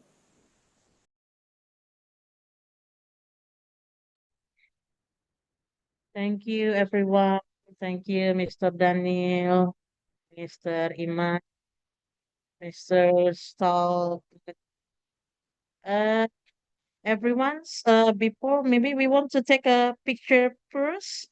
From the first slide, open your camera, please. Okay, everybody. Okay. Open your camera. 1, 2, 3. Okay. The second slide. Okay. 1, 2, 3. The third slide. Okay. Okay, good. 1, 2, 3. Okay. Open. Yes, Dr. Daniel, open the camera. Sip. And then the next slide. Come on. Open your camera. Okay. 1, 2, 3. Okay, good. Thank you. Next slide. 1, 2, 3. Okay, thank you. The next slide. Okay, well, and then the next slide. Okay. Okay, next slide. Okay, 1, 2, 3. Okay. Okay, next slide. Because we have a lot of participants, of course, we have a lot of taking a picture. Okay, next. Good. Next slide. 1, 2, 3. Okay, good. Next slide. 1, 2, 3. Okay. Next slide. Okay. Miss Yuni already? How many slides? Miss Yuni? Still? Okay, next slide. We have a lot of slides. Okay. Thank you. 1, 2, 3. Next slide.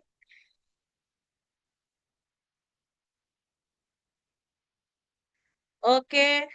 Next slide. 1, 2, 3.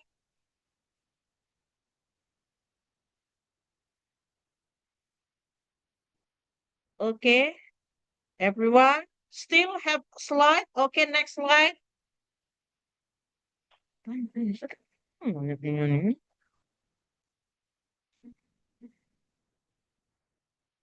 Okay. Everyone, maybe all the keynote speaker. We want to take one frame keynote speaker. Okay. One keynote speaker. Okay. Okay, Mr.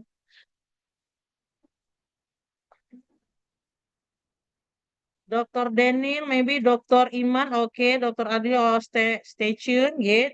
Next. Miss Adin. Okay. Yes. Dr. Daniel. And then Dr. Iman. Dr. Daniel.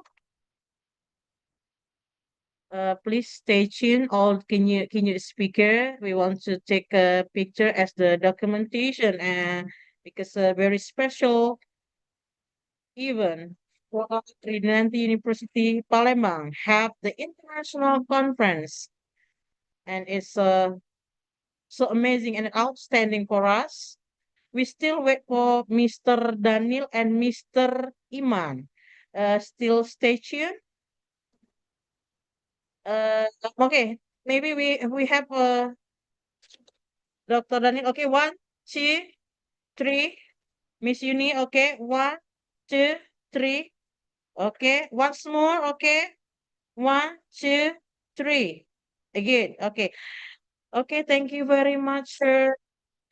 Mr. Adil, Mr. Sol. It's a nice day for me to know you. It's a very nice time. Thank you very much for the chance, for knowledge, for experience to educate and teach us. Giving the experience is outstanding because we are the first time doing the international conference. It is a very beautiful moment for us to do the international conference. Thank you deeply for our Tridenti University. For Thank you Mr. very much. Rector. Okay, thank you so much. Thank you very much. Okay, thank you. Okay, everyone. I think the time is up. We continue the next time, the next event. Ya, terima kasih banyak. Sama-sama, sir. Ya.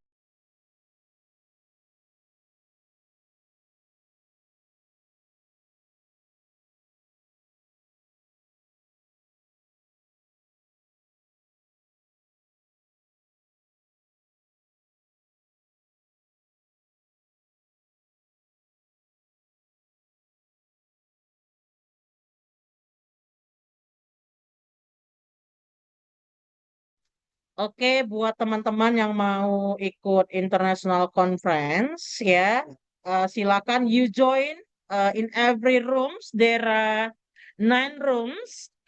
You may join as one as you choose. Pilih salah satu sesuai dengan arahan para PIC kemarin ya. Masuk ke roomnya masing-masing. Kalau misalnya belum bisa, boleh chat personal ke Ibu Ira, boleh. Okay, everyone. Thank you very much for the time. See you. Have a nice day. Assalamualaikum warahmatullahi wabarakatuh. Have a nice lunch.